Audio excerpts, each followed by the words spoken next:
Assalamu alaikum. Can y'all hear me? Assalamu alaikum. Can y'all see me? We are in the building. This is your brother, Malcolm Flex TV. How y'all doing, family? Huh? This is your brother. We in the house. Come on, man. We gonna teach today. We gonna bring out the truth. Huh? We gonna bring out the truth. It's a lot of people out here perpetrating the game, man. They out here perpetrating the game, man. Shout out to the Muslims. Shout out to my brothers and sisters, who are not Muslims. This is your brother Malcolm Flex TV. We live and we are in the building. So in a second, we are getting ready to have our dear brother, one of my day ones, brother Rizza Islam, on the platform. Okay, so press that like and that share button. You know what I'm saying? Because we want the ignorant people to see this. Okay, we have a lot of impersonators on Black YouTube nowadays. That's impersonating a fraud. Okay, impersonating a fraud. What do I mean by that? We have brothers who are so thirsty in the community. Peace, brother Lakeem Muhammad. Thank you for that super chat, and also thank brother Gap Talk Media for his super chat earlier. But we have brothers in the community on Black YouTube so thirsty. Okay, they are dry. Their following is drying up so much to where they have to fake and pretend that they are interviewing brothers in the Nation of Islam. Peace to brother Taurus. Thank you for that super chat, beloved. So now we gotta bring the man of the hour on. Okay, so let me hit the brother and let me see. Walaikum salam, family. Let me see if the brother is ready to jump on the platform, and we're gonna bring the brother on. So let me hit him up, make sure he's ready.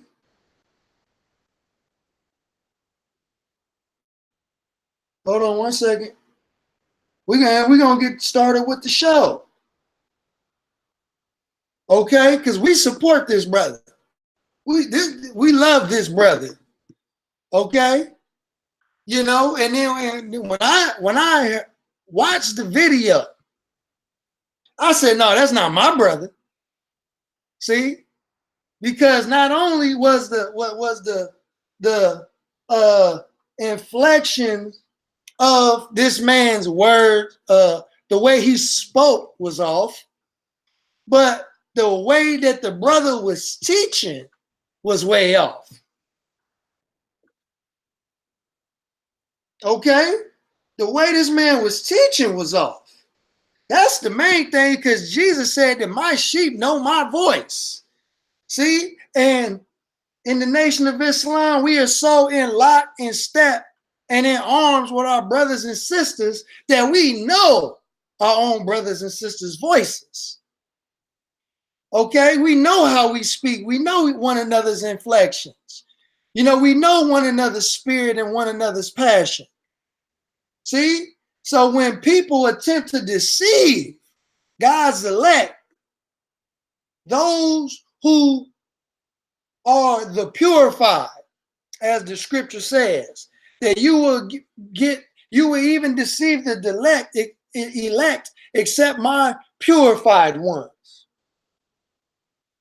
Let's see if we can get our brother on. So this individual in the community attempted to deceive the community. And the question is, for what? What did you attempt to achieve by doing what you did? So, brother Rizza, if you're watching, I'm about to send you an invite right now. So I just sent the brother an invitation. Inshallah, he receives it. Because this is a conversation that is paramount. This is a conversation that must be had, because see, we understand if you just sincerely ignorant, but when you are willfully ignorant, you have to be exposed.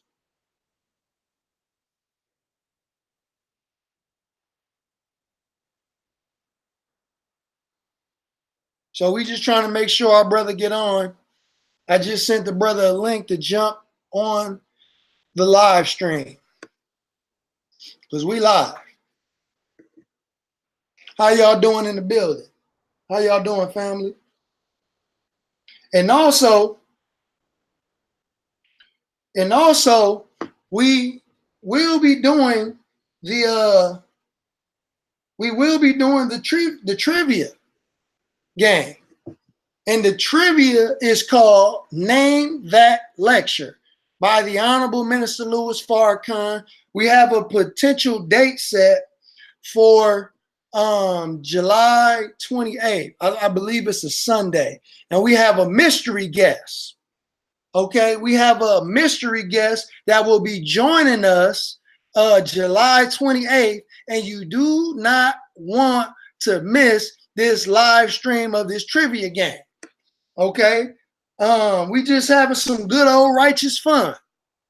So if you can touch up on your lectures by the Honorable Minister Louis Farrakhan, so you can win some money. Peace to my brother Josh Mason, my brother Mustafa Muhammad just stepping in the building.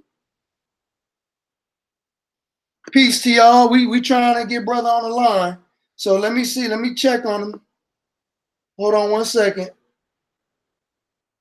Before we continue, he said nothing came through. Hold on.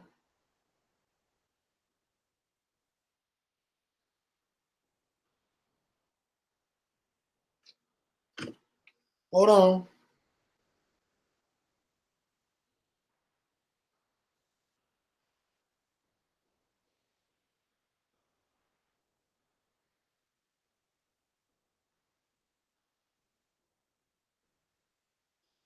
We trying to get the brother in right now.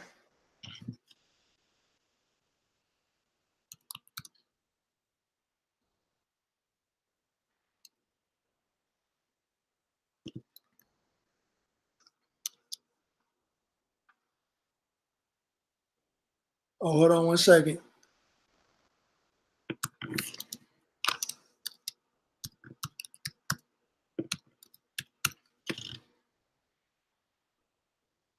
Want to make sure we get brother on this live stream. She's looking for the link now.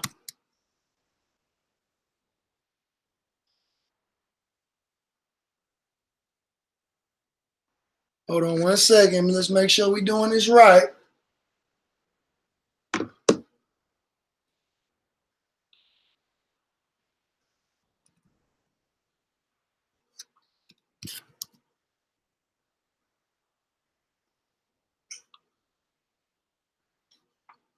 Or I might just have to post the link, huh? Y'all let me know. Some of y'all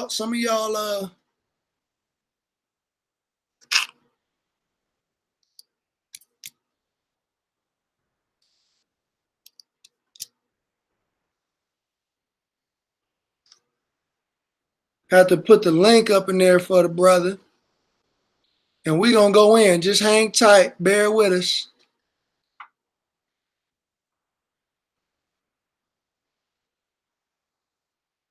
And we going in.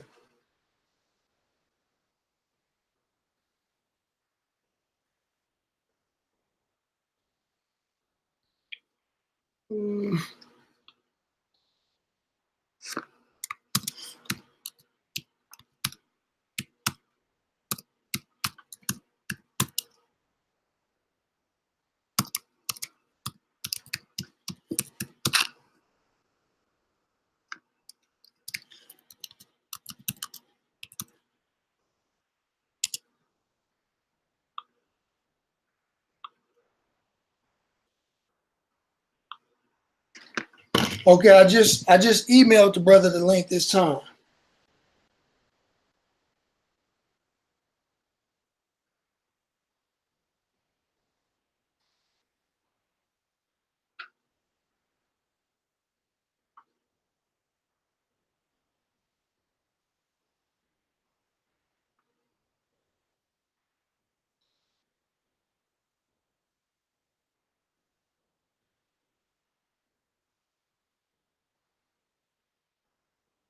Oh, hold on, fam. Hold on.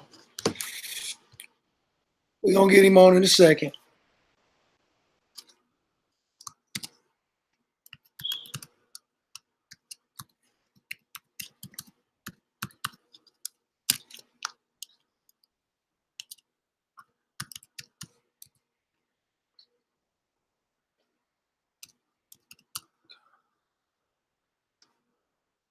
Okay. Hold on. Make sure he get this.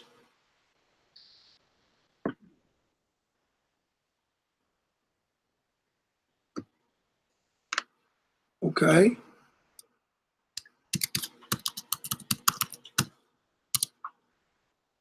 Try it again.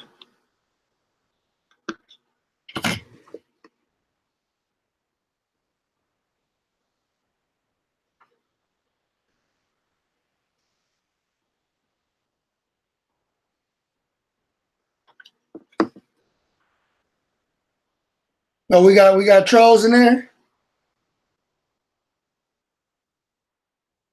Oh, they come in here telling lies, huh? Don't trip, y'all. Hey, we got some vicious moderators up in here. Y'all better watch out. We got some vicious moderators up in here.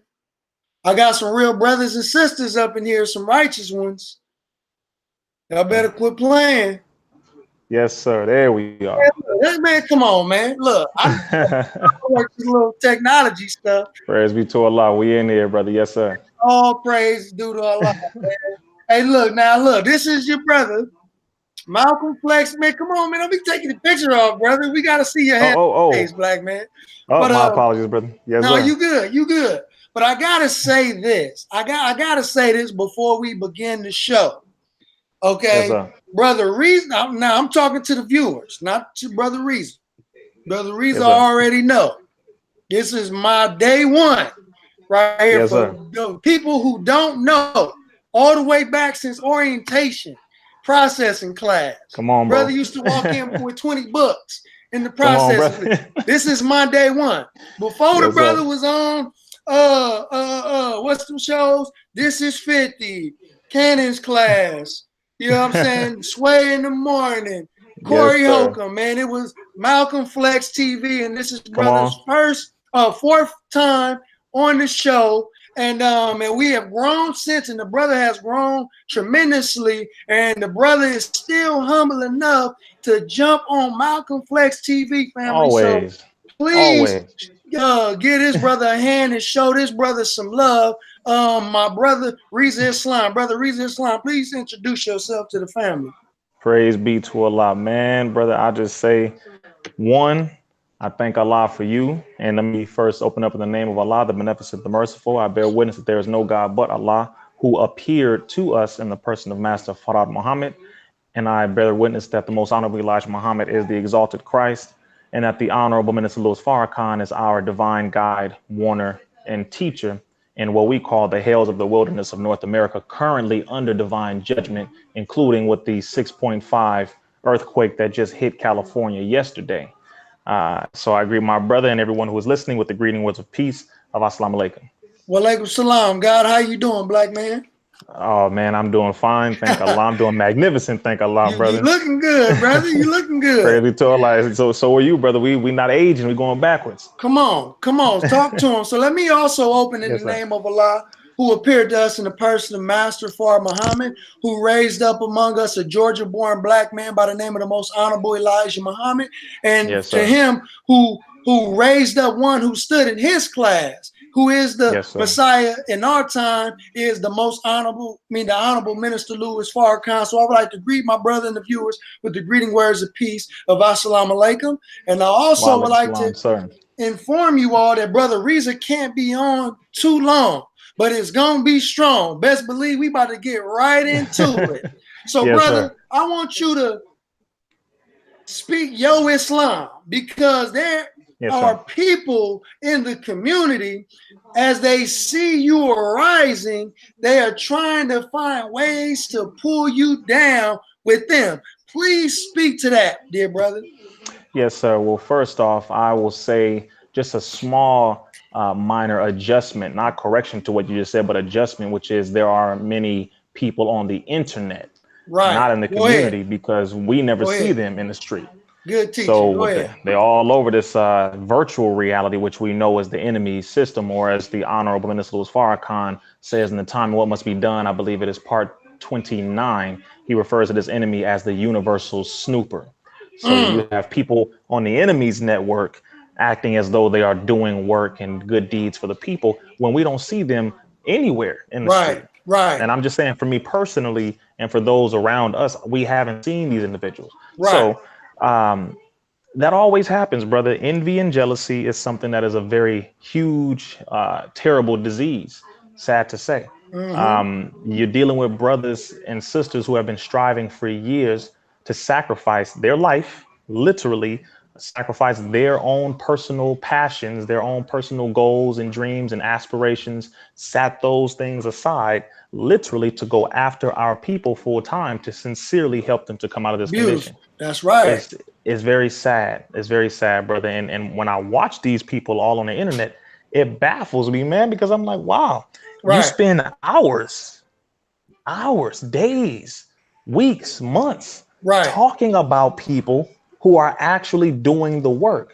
Right. It just, I mean, you have to be a real special So, individual, so, brother. so let me ask you, for those who don't understand what doing Yes. the work is and what it looks like, Yes. please give us an understanding of what that looked like, because we in a community, but I want you to kind of break it down for Absolutely. Well, let's first thing, the smallest amount or the smallest addition or the smallest contribution to the work is doing videos them. Right. on the internet. That's the smallest, that's the easiest. Small, not meaning it's insignificant. Small Right. meaning it is the easiest. It doesn't take much leg work. It doesn't take much money. It doesn't take much of anything. It's free. You Right. can do a video right now.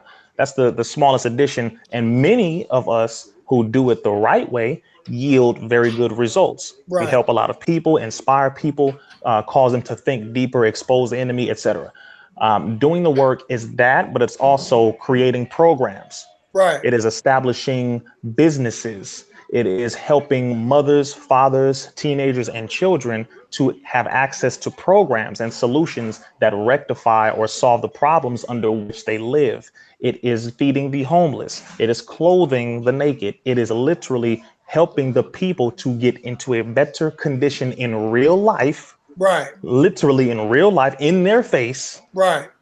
to change their condition to make it better the next day than it was the day before. So that's Beautiful. an That's right. overall understanding of what it is. And of course, as I said, we're creating businesses and organizations.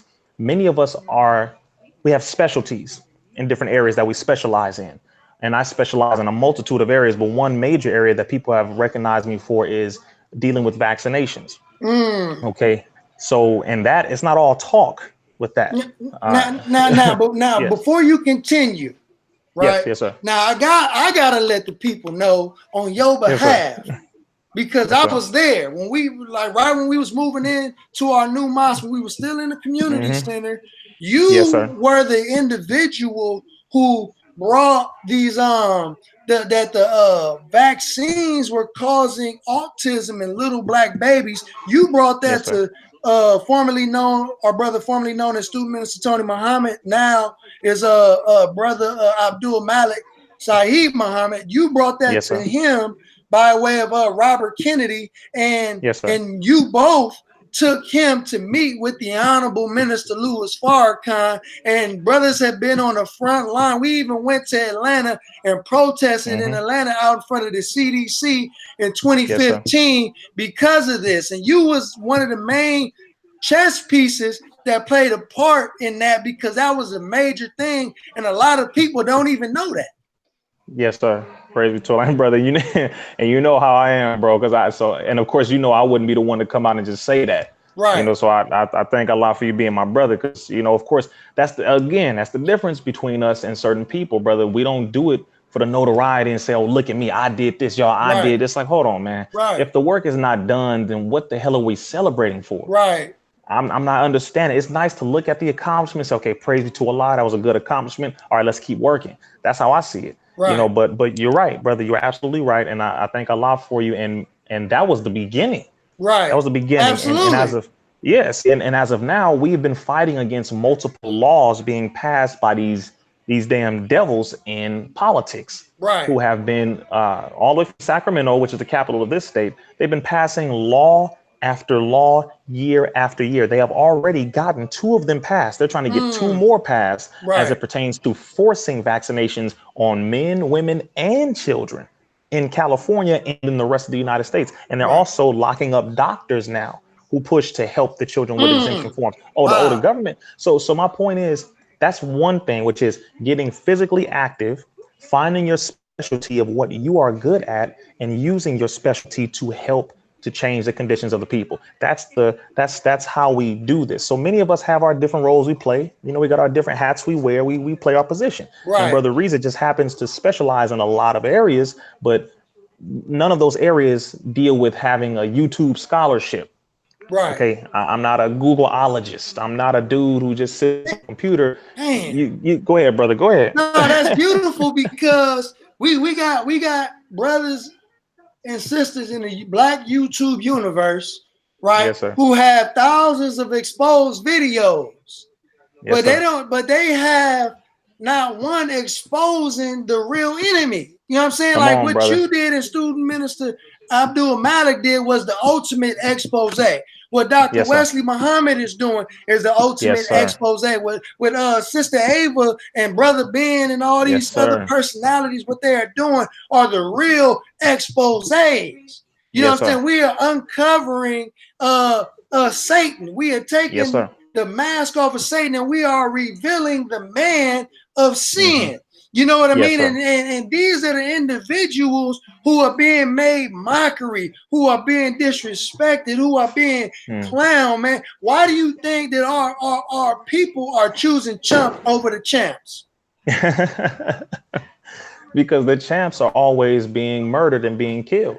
Mm, It's easy to believe in somebody who you never believed had a chance at fighting against the enemy to begin with. right. It's easy. It's easier to attack your own brother than it is to attack the The enemy, real because you enemy. are afraid. You're afraid of the real enemy. So you'll justify and point at your brother because you think, well, you know what? I'll just talk about him because you know what? How is he still alive? How is Farrakhan still alive today? You know, if he was a real leader, Mm, he would have been assassinated. Matter of fact, all the people following him, they should have been dead too. How are they still wow. alive? See, like Dr. Wesley said, he said it so eloquently. You still see the white man as God. Mm, Can't no black man survive in this white man's world and speak the way we speak, have the level of intelligence or intellect that we have, be able to speak and rattle off facts and data and rip this enemy apart. And we just got to be on the payroll. We have to be an agent. We got to be working for the government. See, you don't have any love for yourself and you don't have any love for your own people. You love this white man so much, as we are taught in the Nation of Islam, you love him because he gives you nothing. You right. always defend him, whether directly or indirectly. That's why the Honorable Minister Farrakhan calls a lot of these individuals white men in black skin, because whether if they know it or not, they are directly or indirectly helping this enemy because you're not helping your own people. That's why it baffles me, brother, when I see my name on so many videos from so many YouTubers, but I never Right. see them in the street. I'm like, wait a Right. minute, hold on, brother. First of all, I'm a brother from Compton. Like, let's get this real straight all the way down to the bone. I'm a man. Right. I'm a black man. Brother, if Right. you have something you want to say to me, then come say it to me. Right. What's the problem? Why are you so afraid to come and see me? What's And wrong like with you? Tupac said, we ain't hard to find.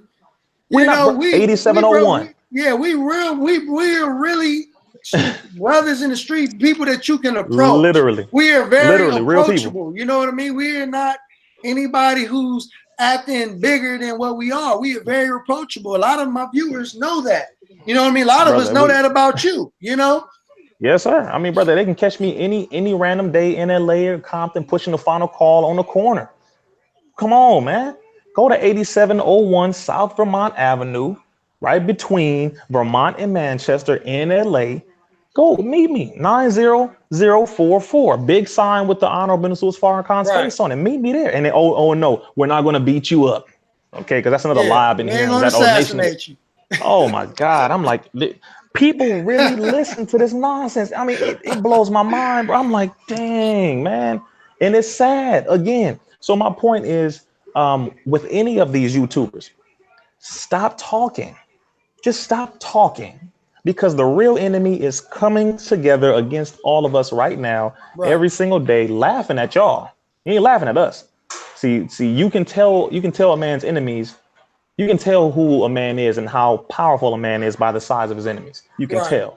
Right. See, ain't nobody checking for no damn YouTubers. Right. Not those. See, I don't consider Brother Malcolm Flex TV Right. a YouTuber. He's not a Right. YouTuber. He's a Right. street soldier who brought his street soldier work ethic onto YouTube. Teach. Understand? The same thing with Brother Rizza Islam. Same thing with Brother Ben X. We are in the street and we brought the work to YouTube to expose it to a larger audience, so you can see that there are legitimate brothers in the street doing things in real life. So, but we didn't originate on no damn YouTube. No, I didn't sir. start on YouTube nor Instagram. I'd be laughing like, man, he just came out of nowhere. Out of nowhere? No, you came up out of nowhere. Like, no, Instagram, YouTube, Facebook, please, man. We've been doing this work for years. So it doesn't disappoint me anymore. It just makes me feel very bad for them, because at the end of the day, the enemy is going to see who is legitimate versus who is illegitimate, and so will the people. Okay, hold on 1 second. One second. Yes, sir. Sister Dr. Marole, Sister Etosha is Sister Etosha Hinton is in the Nation of Islam. That is one of our sisters.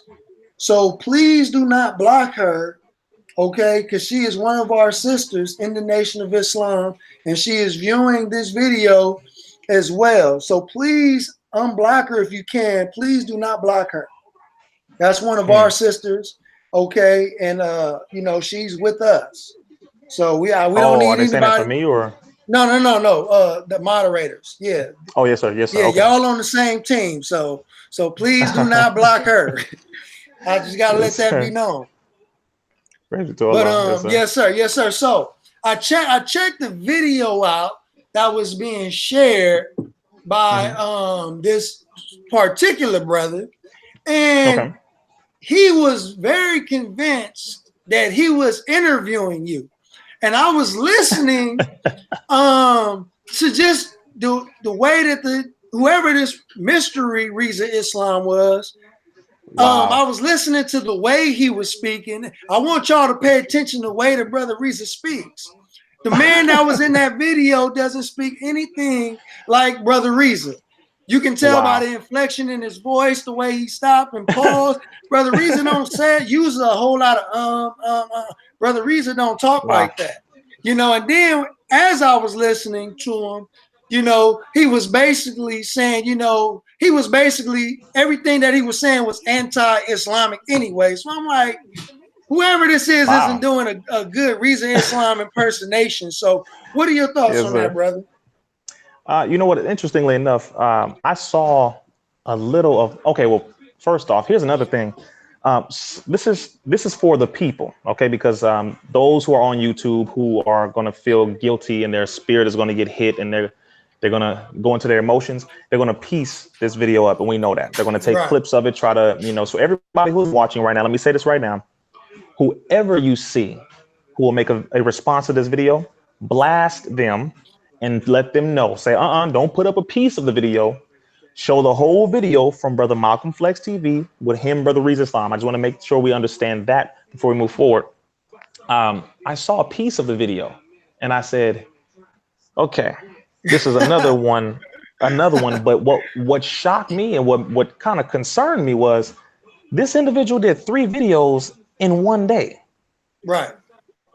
And the shortest video is about 8 minutes, but the other 2 were over an hour. One of them was over 4 hours. No, he got one that's damn near 8 hours, like 7.5 hours, brother. Okay, let me say this real quick to you in the YouTube world. Let me just say this: if you have 7 hours if you have 2, 3, 4, or 5 hours to be talking about another man, and you make 3 of these videos in the same day, Go if ahead. you happen to be a part of the LGBT secretly, it is okay. It's okay. It's all right if you are Oh man. homosexual. All right. Now, I gotta say it this way. Because I don't know a man who speaks negatively about another man or another group for hours, and makes a video after video after video, unless you And think that secretly admire this man. and think they really giving us that work. Man, you doing something. Oh man, the enemy. Oh, we getting them. You using the YouTube invented by the white man, and you doing what? See, okay. So I just wanted to just put that there as well, because if Right. that's what y'all are part of, then just, oh, it's all right. It's 2019. Hell, they let you do whatever. But if you're not, that's fine. So I watched this video. At 1 hour and 47 minutes, the man who's supposed to be Rizza Islam says that he is from Oakland. I'm from Compton. So this is where we're going to drop some receipts on this video with this individual. Very sad, but I did make these just few notes here. Right. So that was 1 hour, 47 minutes. At 2 hours exactly, at 2 hours specifically, he said, this individual whose video it is, he said, Rizza, is that you, Rizza Brown? He called me Rizza Brown. Okay. Rizza Brown, yeah. Rizza Brown. Okay. So at 2 hours exactly, or 2 hours, I think 2 hours and 10 seconds, he says, Rizza, that's him. And then he goes into saying, yeah, I got him. I want to meet these dudes in person. If you're not afraid, Right. meet me in person. Next Right. point. Now I'm done. I got about 4 different Go ahead. We things. want to hear it. Go ahead. Yes, sir. At 2 hours, 3 minutes, and 30 seconds, the same individual who supposedly was Rizza Islam said that he lived in Washington, D.C. for 10 years. Hey, I've been to D.C. Right. I've never lived in D.C. Right. Okay, just want to go ahead and show everyone how sincerely insane we are. And then he, again, at 2 hours, 7 minutes, and 30 seconds, brings up my name again and says, yeah, that's Rizza Islam. See, it's you, ain't it? Okay, just want to make sure we're on that point. And the last one, I believe he also said he was in Atlanta and that he lived in Atlanta at a certain point. At 1 hour, 41 minutes, he then says that this is a representative of the Nation of Islam, Rizza Islam, at 1 hour, 41 minutes.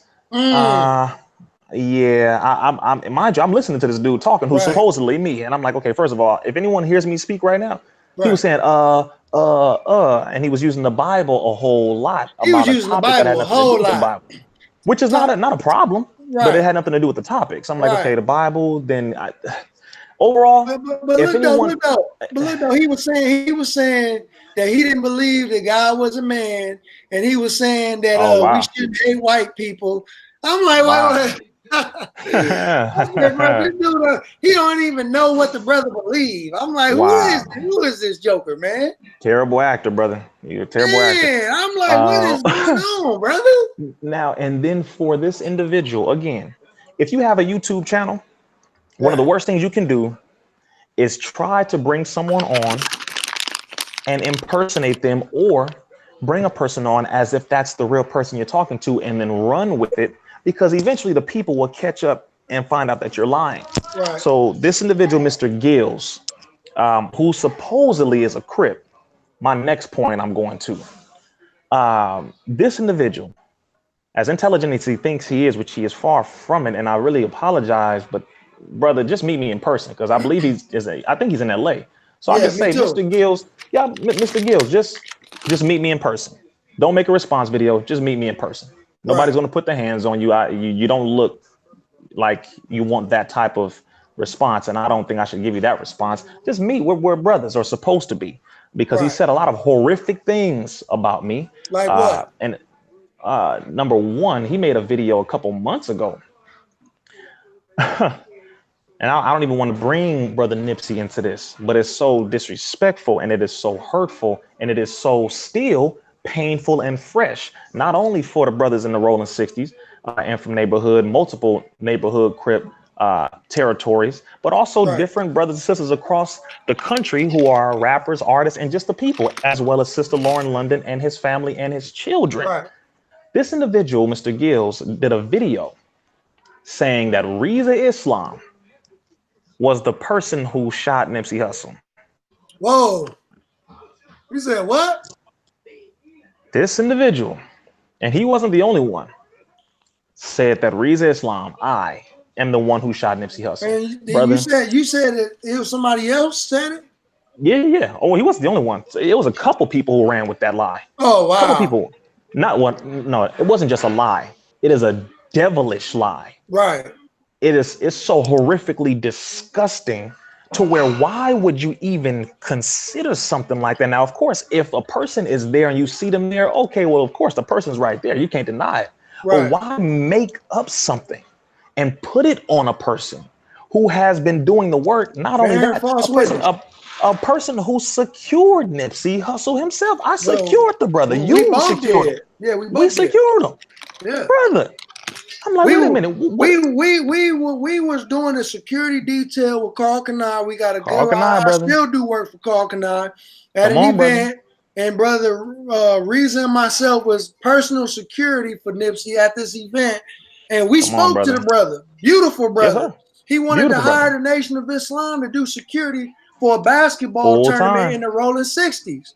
Okay, so we knew the brother personally, him and Black Sam. We used to always go to the marathon store and support them brothers. Come on, and just to add on to that, the Nation of Islam has been helping and backing not only Brother Nipsey, but the whole hood, the Rolling 60s, every major hood, every minor hood in LA, Compton, Watts, Long Beach, New York, Philly, everywhere you can name. The Nation of Islam has always been there. So let's make that very clear. And this is long before he was Nipsey. This is when he was Ermias Ascadon. All right, well, let's make that clear. I want to make that very clear because people talking and Brother Nipsey was getting advice and spiritual guidance from Brother Minister Abdul Malik Saeed Muhammad, also known as Minister Tony Muhammad at that time. There's a video where Nipsey's talking about that. So I just wanted to clear that because that's another thing people were talking about. But that lie, brother, is a lie that when you have people who don't know the truth and they're trying to find guidance, they're trying to find out what's going on, they're looking, they're watching videos. And I'm talking about brothers and sisters in the hood where we live. And you say, this is the person that did it. You will cause people to do harm to others out of ignorance. And when something happens to that person, their blood is on your hands. You see? So I'm saying Mr. Gillz, not only was that a horrible lie, it was a devilish, wicked lie that would cause a lot of pain to come upon other people who had nothing to do with that. So I just want to make that very clear. So that's another thing. But he, along with anyone else who is using their platform to do nothing but cause division. You smoking weed, drinking coffee, and talking about folks. I'm like, I don't. It's a joke. As much as he be quoting the Bible and talking about the Most High, he trying to be exactly like the Most High with all them blunts he be smoking. You know what I'm saying? He trying to be just like the Most High. You know what I'm saying? And then you bearing false witness on a not only he's your brother, but somebody that could potentially be a friend because, brother, you are not only a good brother, but you a good friend. You know what I mean? And it's rare to say that about people nowadays, man. The Nation of Islam is your only friend, black people. And why would you not only turn your back on us, but maliciously lie on us like that? I don't even understand that.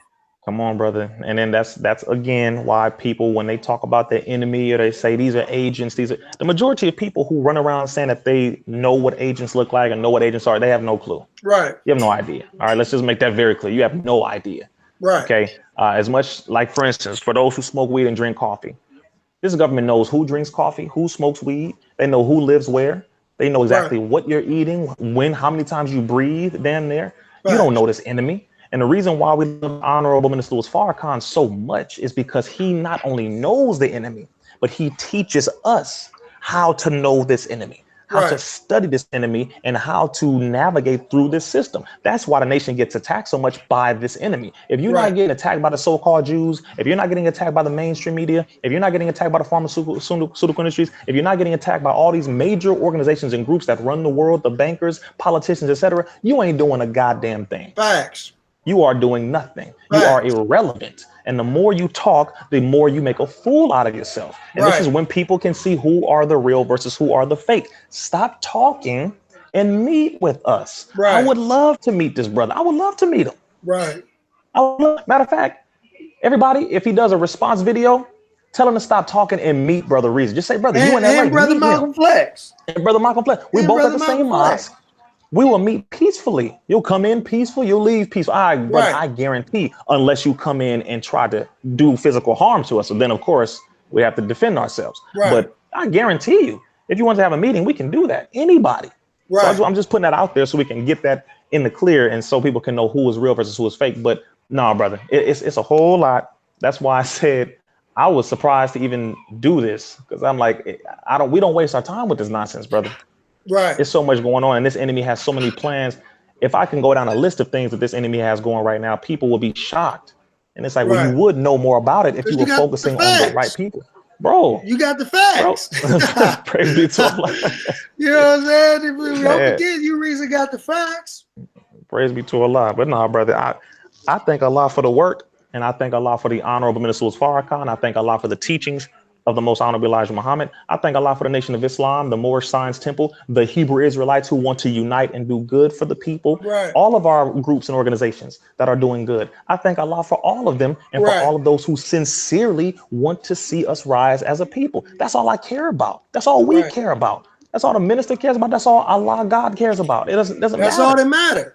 That's all that matters, bro. We don't have time for this nonsense. So let me ask you, because we all family on here, you know what I'm saying? This is your platform as well. So I just want to give you an opportunity if you want. Now, you don't have to if you don't want to. I'm just throwing it out there.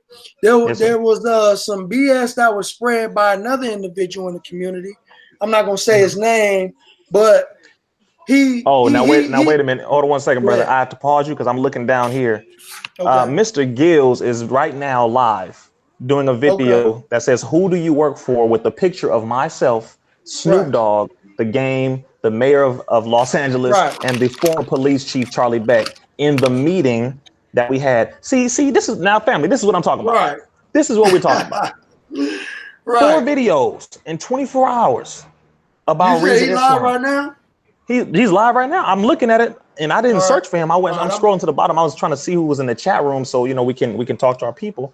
And then I see right there it says, "Who do you work for?" And I don't see the rest of it. But see, this is I'm gonna drop the link to this video in the chat right now. Oh, please do.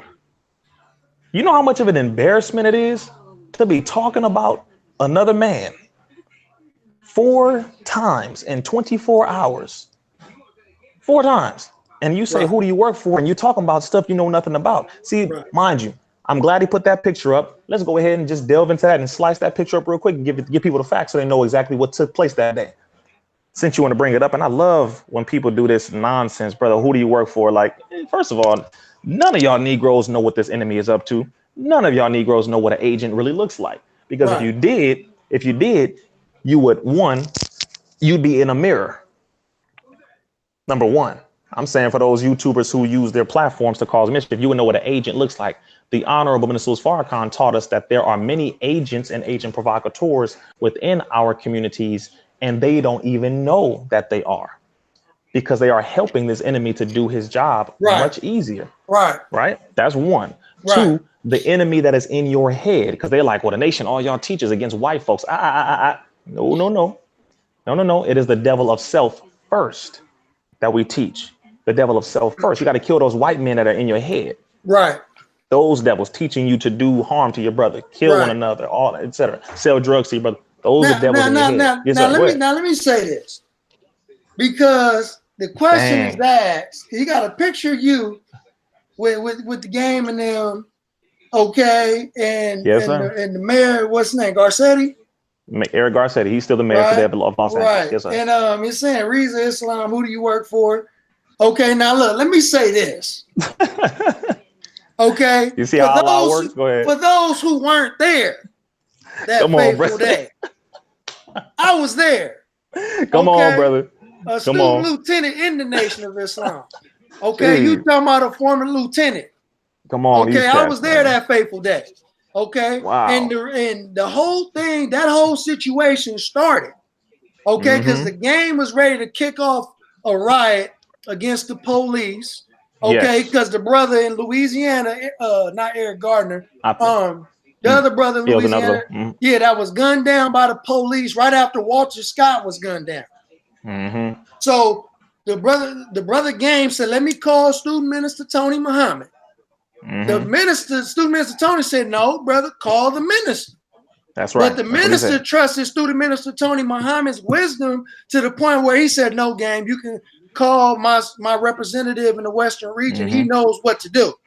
That's what he said. So student minister Tony told the Game, Snoop Dogg, and said, you know what? We're going to go down and we're going to go to LAPD headquarters and we're going to address it's another earthquake right now, brother. It's another earthquake. I feel it. Yeah, it's an earthquake right now. I feel it. It's a whole, come on, man. Look, this is the son of man. Yeah. That's the son of man experimenting with high explosives right now. Allahu Akbar. That's the son of man experimenting with high explosives right now. Allahu Akbar. Wow, and it's heavy. A real Muslim says Allahu Akbar. It's heavy. Get outside, family. Get outside. I'm at my family's house with them. Yes, sir. A real Muslim it's says an earthquake, Allahu Akbar. Allahu Akbar, brother. The son of man is experimenting with high explosives. Come on, man. And it's shaking. Wow. We live in the middle of an earthquake right now. Yes, sir. It's shaking right now. Flex TV. Wow. Brother Rizza. We live right now. Allahu Akbar. Okay. Yes, sir. It still got the trigger. It's 2 and 24 hours.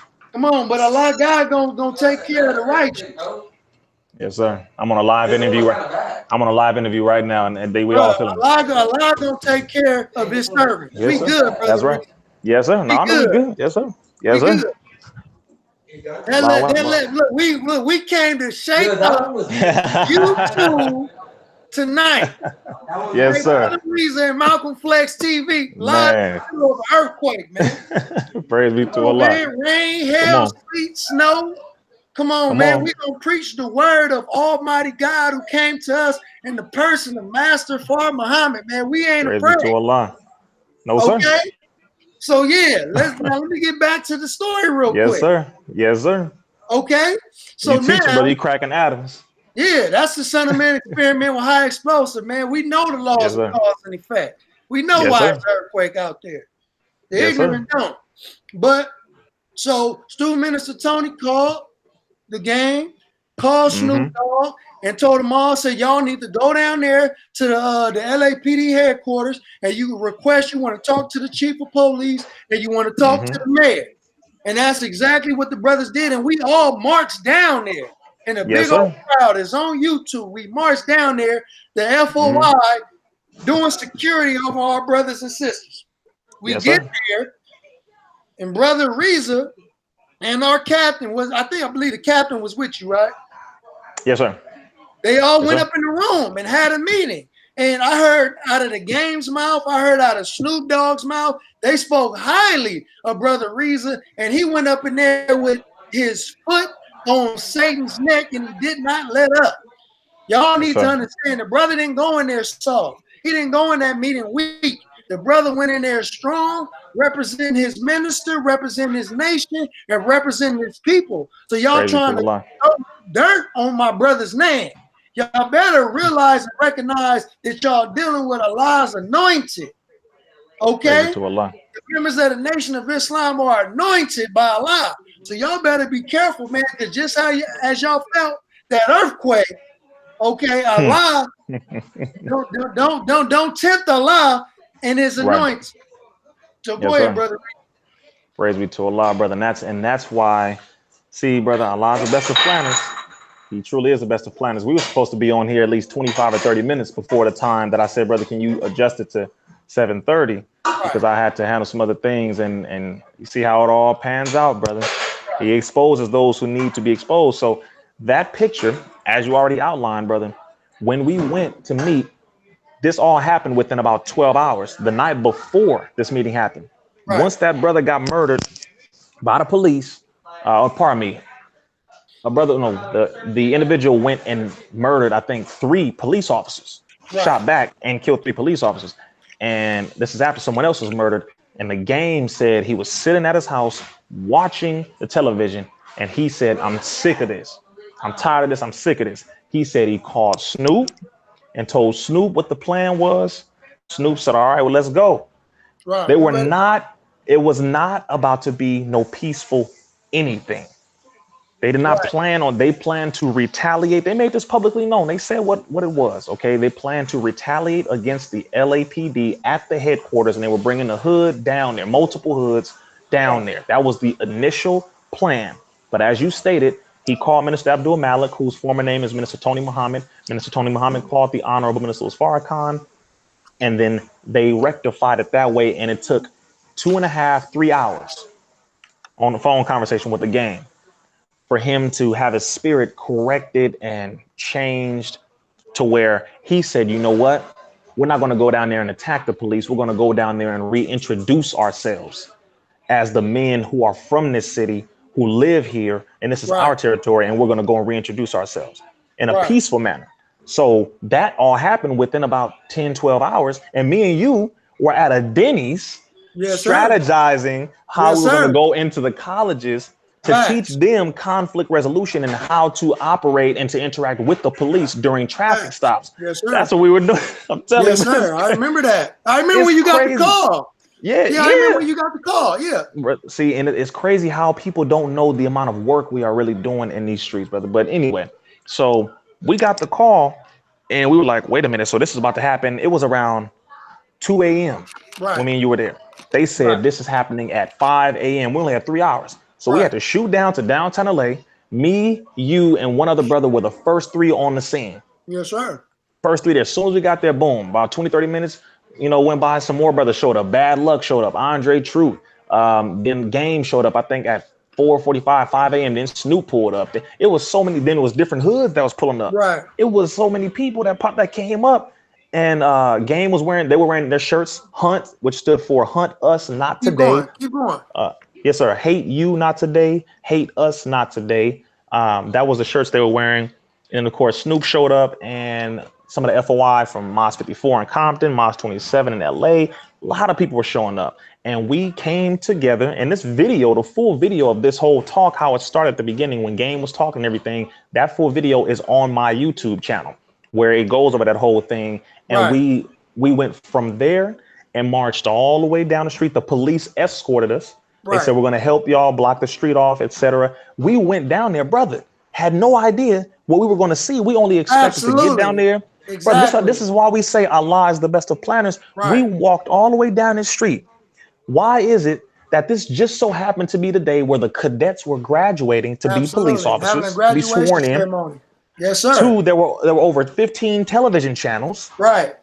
3, the police chief, which was Charlie Beck at the time, and Mayor Eric Garcetti of Los Angeles, who is still the mayor today, were both in the same building, and all of this was happening. So what would have happened if Game, Snoop, and the Hoods would have went down there to shoot up and have a shootout with the police?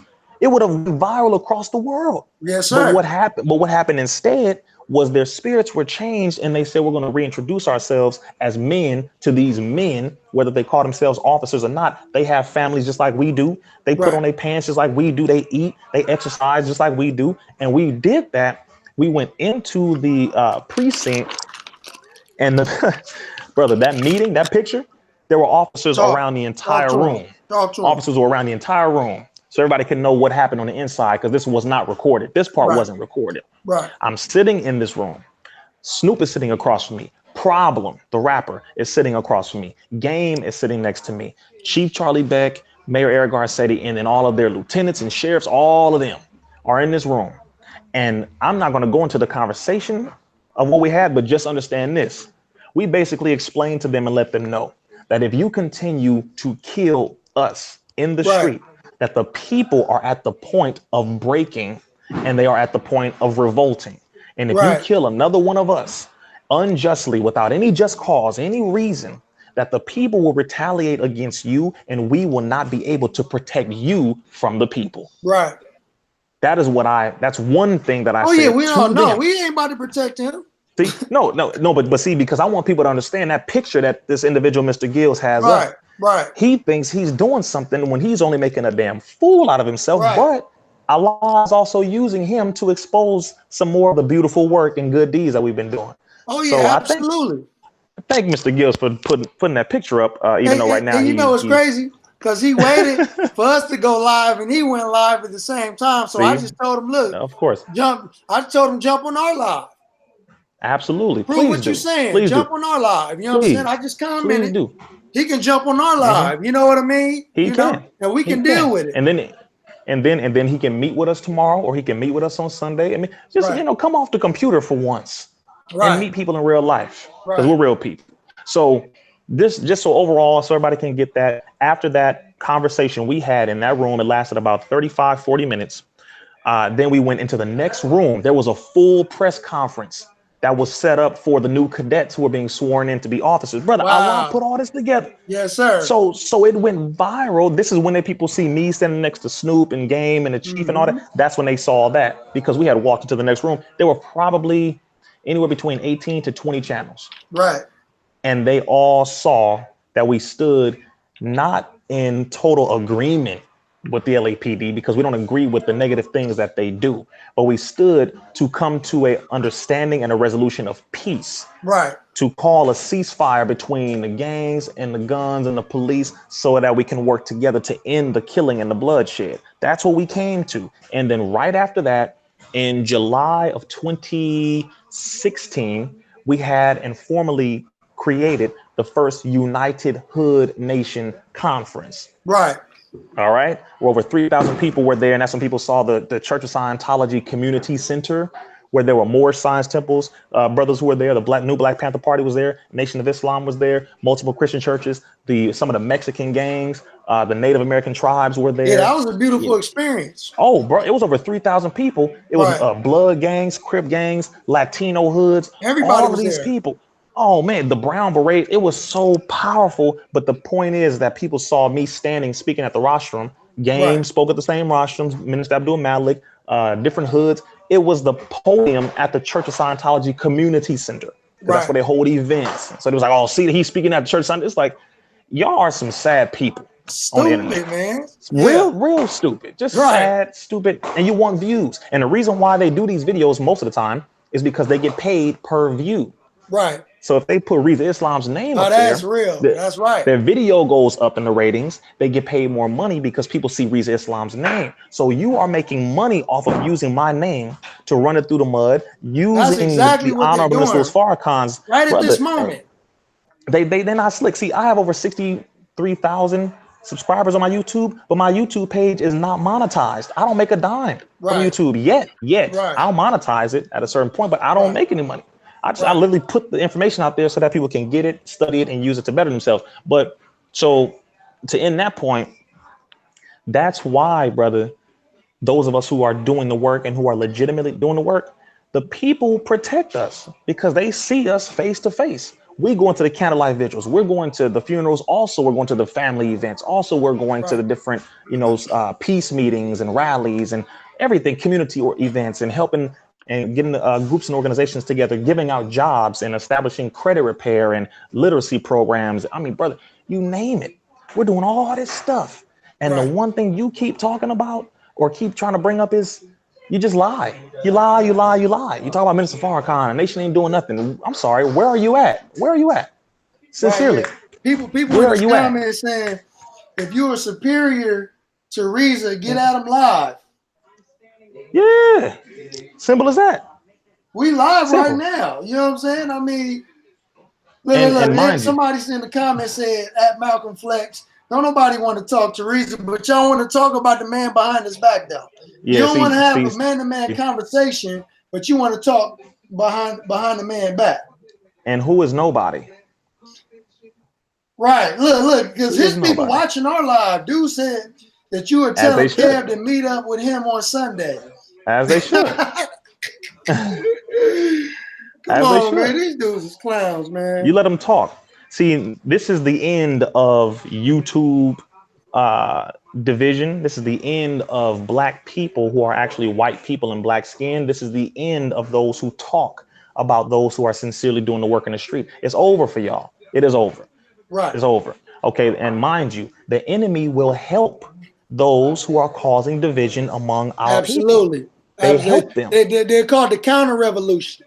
Of course, they give them The robots who are these trolls to our pages, these are robots that the enemy gives. The enemy is sponsoring people like this individual. People who will comment and say, that's right. Yeah, get Rizza. Yeah, get Malcolm Flex. Yeah, forget Farrakhan. Yeah, the enemy is giving you fake followers and subscribers. He's boosting your videos. He is helping you. Why is your page still up and the Honorable Minister Farrakhan's page not up? Because you are not relevant. You're helping the enemy. So he will support those who support his work. But Minister Farrakhan goes against his entire system. That's why they got to shut him up. They got to shut him down. But you can't, because he lives in all of us. Ain't no such thing as Farrakhan dying. You have a whole nation to deal with. And here's the last thing I'm going to say on this. All of you supposed YouTubers, and it's very pitiful, I'm telling you, and I just pray you take this advice from your brother.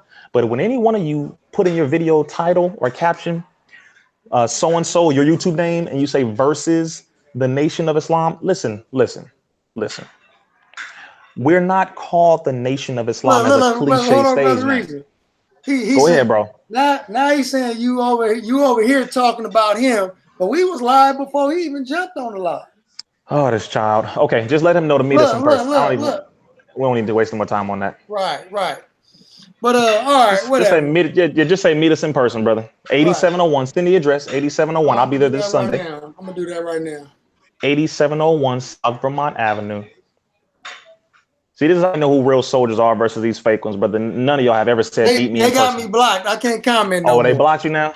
Okay, well, whoever's listening to us, at least two of you who are watching this, go to that live video that Brother Malcolm Flex is referring to. Comment under there the address for him to come meet us in person. 8701 South Vermont Avenue, Los Angeles, California, zip code 90044. Service begins at 11 o'clock sharp. It's usually over around 12:30, maybe 1 o'clock p.m. But either way, just show up. You will be treated just like a brother, and we can meet after. But stop the internet banging. Knock it off. Your mouth is running too much. Real soldiers handle business in real life. Come off the enemy's network, because if you don't work for the enemy, good, then you can come off of his network, right? And let's handle things in real life. Stop talking so damn much. Women can't stand men who talk all the damn time. Neither do men. It's like you're just doing this all day. Come on, man. Just knock it off. Come meet me in person. But the last point I was making was, stop saying that you are going up against the Nation of Islam, because you can't go up against an entire nation of people. We don't say Nation of Islam as a stage name. It's not a cliche name that's made up. We have our own constitution. Literally, we have a constitution. We have our own flag. We have sovereign territory. Seriously, we have land. Like, don't. We have an army. We are the army of Allah God. We're not the carnal armies. That's why we don't have weapons. So I think because since we don't have guns, we must not be a real army. Yeah, okay. That's why the police are always nervous when we come around, right? Man. Okay. Man, just waving at us, trying to high five us and all that stuff. Of course, because we don't see, because unlike them, or should I say unlike many of them, we don't fear death. That's the difference. Right. We fear nothing and no one but Allah God. So don't put that in there, because you're not going up against the Nation of Islam. Right. You're not. You're going up against yourself, and you're talking to your followers, and you're babbling about nothing. Just want to make that very clear. So stop. And I want to shout out the brothers Book for Moses and Josh Mason for that super chat. Appreciate that, family. Especially Josh Mason. That's my brother, man. Y'all look out for Josh Mason. Give that brother a shout out. But I got another question for you before we go, brother. Yes, sir. Because we family over here, you know, a lot of people, because they see you rising and they're trying to run your name through the mud. And I was trying to ask you the question before the earthquake happened. They see us rising. They see us. Right. That absolutely. Yes, sir. Yes, sir. We rising. Yes, sir. Absolutely. But you're doing a good job representing us. You know, and it's okay for us to recognize you, brother. That yes, sir. There are people outside of the nation that are recognizing you. You know, so that's a beautiful thing. But I wanted to ask you, and you don't have to answer, or you can give us the type of answer that you want. But I'm not gonna name this individual, but he lied and made many accusations about your personal life. Okay. And and he said that you were going back and forth to court or whatnot. And So a lot of people are asking members in the Nation of Islam about your personal business. So you can use my platform if you want to just, you know, touch on it, whatever, and give people an idea of that situation, because I believe that it's unjust for this individual to lie on you. First of all, digging your personal business, and has nothing to do with him trying to expose you. And I just, you know, I think it'd only be right if you was able to touch on that and clear that up, because I can't do it. Yes, sir. You know, but you don't have to. But if you choose to, you know, you have a platform, you can do it here if you want. Yes, sir. Praise be to Allah, and I appreciate that, brother. I'll say this. Number one, when you say exposing somebody, and I'm not saying you, I'm saying them, because they do all of these exposing videos. First of all, there's nothing that any YouTuber has stated that is not known already. Right. Let's make that very clear. Number one, and I'm talking about all these expose Judaism, expose the Nation of Islam, expose Farrakhan, expose. Okay. When will you expose the people to ways to get real estate and land? When you expose them to get quick solutions to jobs, credit cleaning, get off drugs, etc. See, this is the sickening, sad part about it. And this is why other communities laugh at us, because we have all the access, the ability, the reach, influence to do so much, and yet all we do is tear down one another. So we look like some damn clowns to the rest of the world. That's point number one. Point number two, when it comes to my personal life, I don't know half of the damn people on the internet, so I'm not airing none of my personal business. Right. And to hell with anybody who has any problem with that. I don't know any smart, intelligent person who will air their personal business on the enemy's network and expect something good to happen. Right. It has nothing to do with, oh, well, you got to be transparent. Oh, no. Not with this enemy. Exactly. No. Exactly. Are you serious? Matter of fact, no, let's do this. Every single YouTuber, put your public address up. Put your address up. Right. Put your home address up. Right. Matter of fact, put your home address, put your personal record, cell phone, your cell phone, your criminal record. And even for that, mind you, some of them don't care about putting up a criminal record, because they think that gives them stripes and relevance. That's a badge of honor. Why the hell would you want to wear criminality as a badge of honor? Right. See, that's like me wearing that. That's like me putting on my chest the fact that I killed a black man. Yeah, I killed that nigga. Oh, that's you proud of that? Right. You're proud of pimping women? You proud of selling drugs to your people? See, we got we have we still have that twisted mentality, brother. Nothing that is done negatively should be praised. We don't praise that nonsense. Right. And the thing is that all your faults are your faults, whatever it is. You know what I'm saying? That has nothing. You know, I mean, whether if anybody be innocent or guilty of anything, that's not for everybody to know, regardless, because when you come to the Nation of Islam, you leave all that stuff behind you. Come on, you brother. leave it at the door. We don't do Negro business here. You know what I'm saying? Oh, and you know what? Just to say this, just to end it, and no, it is a lie. Right. Just so we can make that very clear. Those accusations are just that, accusations. And by the way, brother, Rizza's been accused of a lot of stuff. Right. Every man who does the work in the community will be accused of all kinds of things. But see, the thing they will slander us all day long. Brother Rizza, they need to know about the World Literacy Crusade. Can you share anything about that? Absolutely. Founded in 1992 by Reverend Alfred Johnson, a Baptist minister who is my stepfather. It was founded based on because he brought Bloods and Crips into his house. He used to work at Xerox. He was married. He could not stand going to work, making a lot of money, driving back down to Linwood, between Linwood and Compton, where he lived at, and seeing the young brothers in the condition that they were in. And so he quit his job at Xerox. He was making a lot of money, He quit there. He moved in, I think it was 12 brothers. I think it was 7 from a Blood hood and 5 from a Crip hood, moved them into his house to take them off the streets so that they'd have a safe place to go. His wife left him because he felt that this was the right thing to do.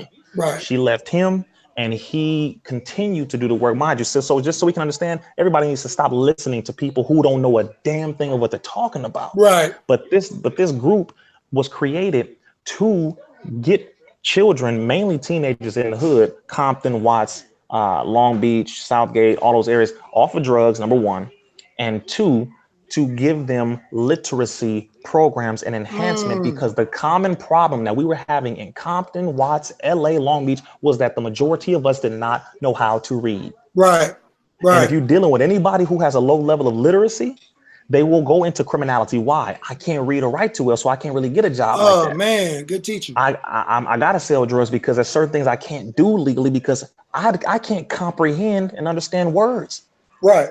You know how embarrassing it is, bro, to be told to read this or read that or do this or do that, and you don't even know how to speak.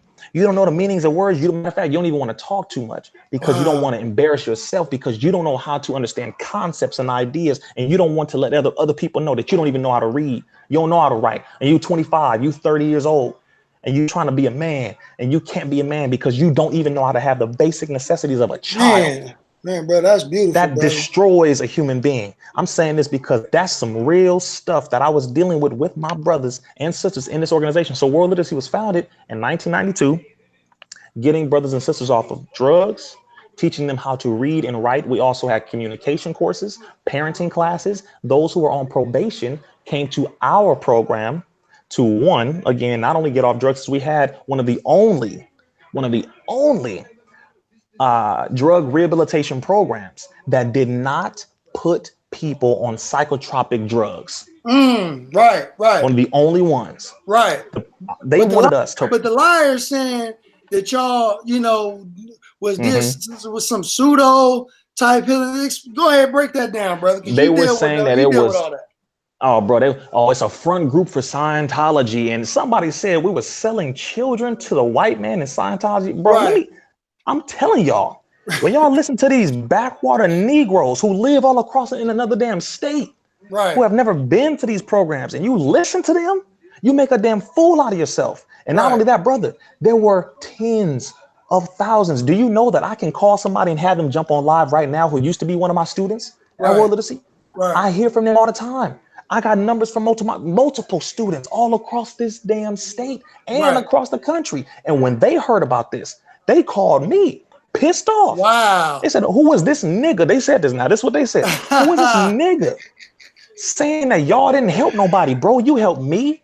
Matter of fact, I wouldn't have met my wife if it wasn't for that program. I got 3 children because y'all got me off drugs. Matter of fact, y'all gave me my first job. Matter of fact, you gave me and both of my brothers our first job. Matter of fact, I helped so many people, and what I learned there, I was able to take what I learned from there and take it to my city and my state, and I'm helping these people in a new program that I created based off of the one that y'all had, brother. So when people talking and they lying, it's like, oh, just because Brother Rizza didn't post about it means it doesn't exist. Y'all better stop. And the videos is on YouTube. And the videos on YouTube. Students. It's like tons of videos. But I'm gonna tell you this. Here's the sad part about it. This is how you know when a person is only used to being on YouTube. This is how you know when they're not legitimate people. This is how you know when they don't do actual work in real life. Because they believe and they think that because it's not recorded on video that it didn't exist. Right. Absolutely. It's not recorded on video, so it didn't happen. I agree. When YouTube is not that old and neither is Instagram. Bro, I've been doing this work since 1999. How old Instagram, were you? I was 9 years old. Damn. Instagram didn't exist. Come on, man. Come on, brother. You've been in the trenches a long time. I myself been in the trenches. Come on, brother. Was involved with the Save Our Future Youth program that my uncle and aunties created. May Allah be pleased, my Uncle Kenny.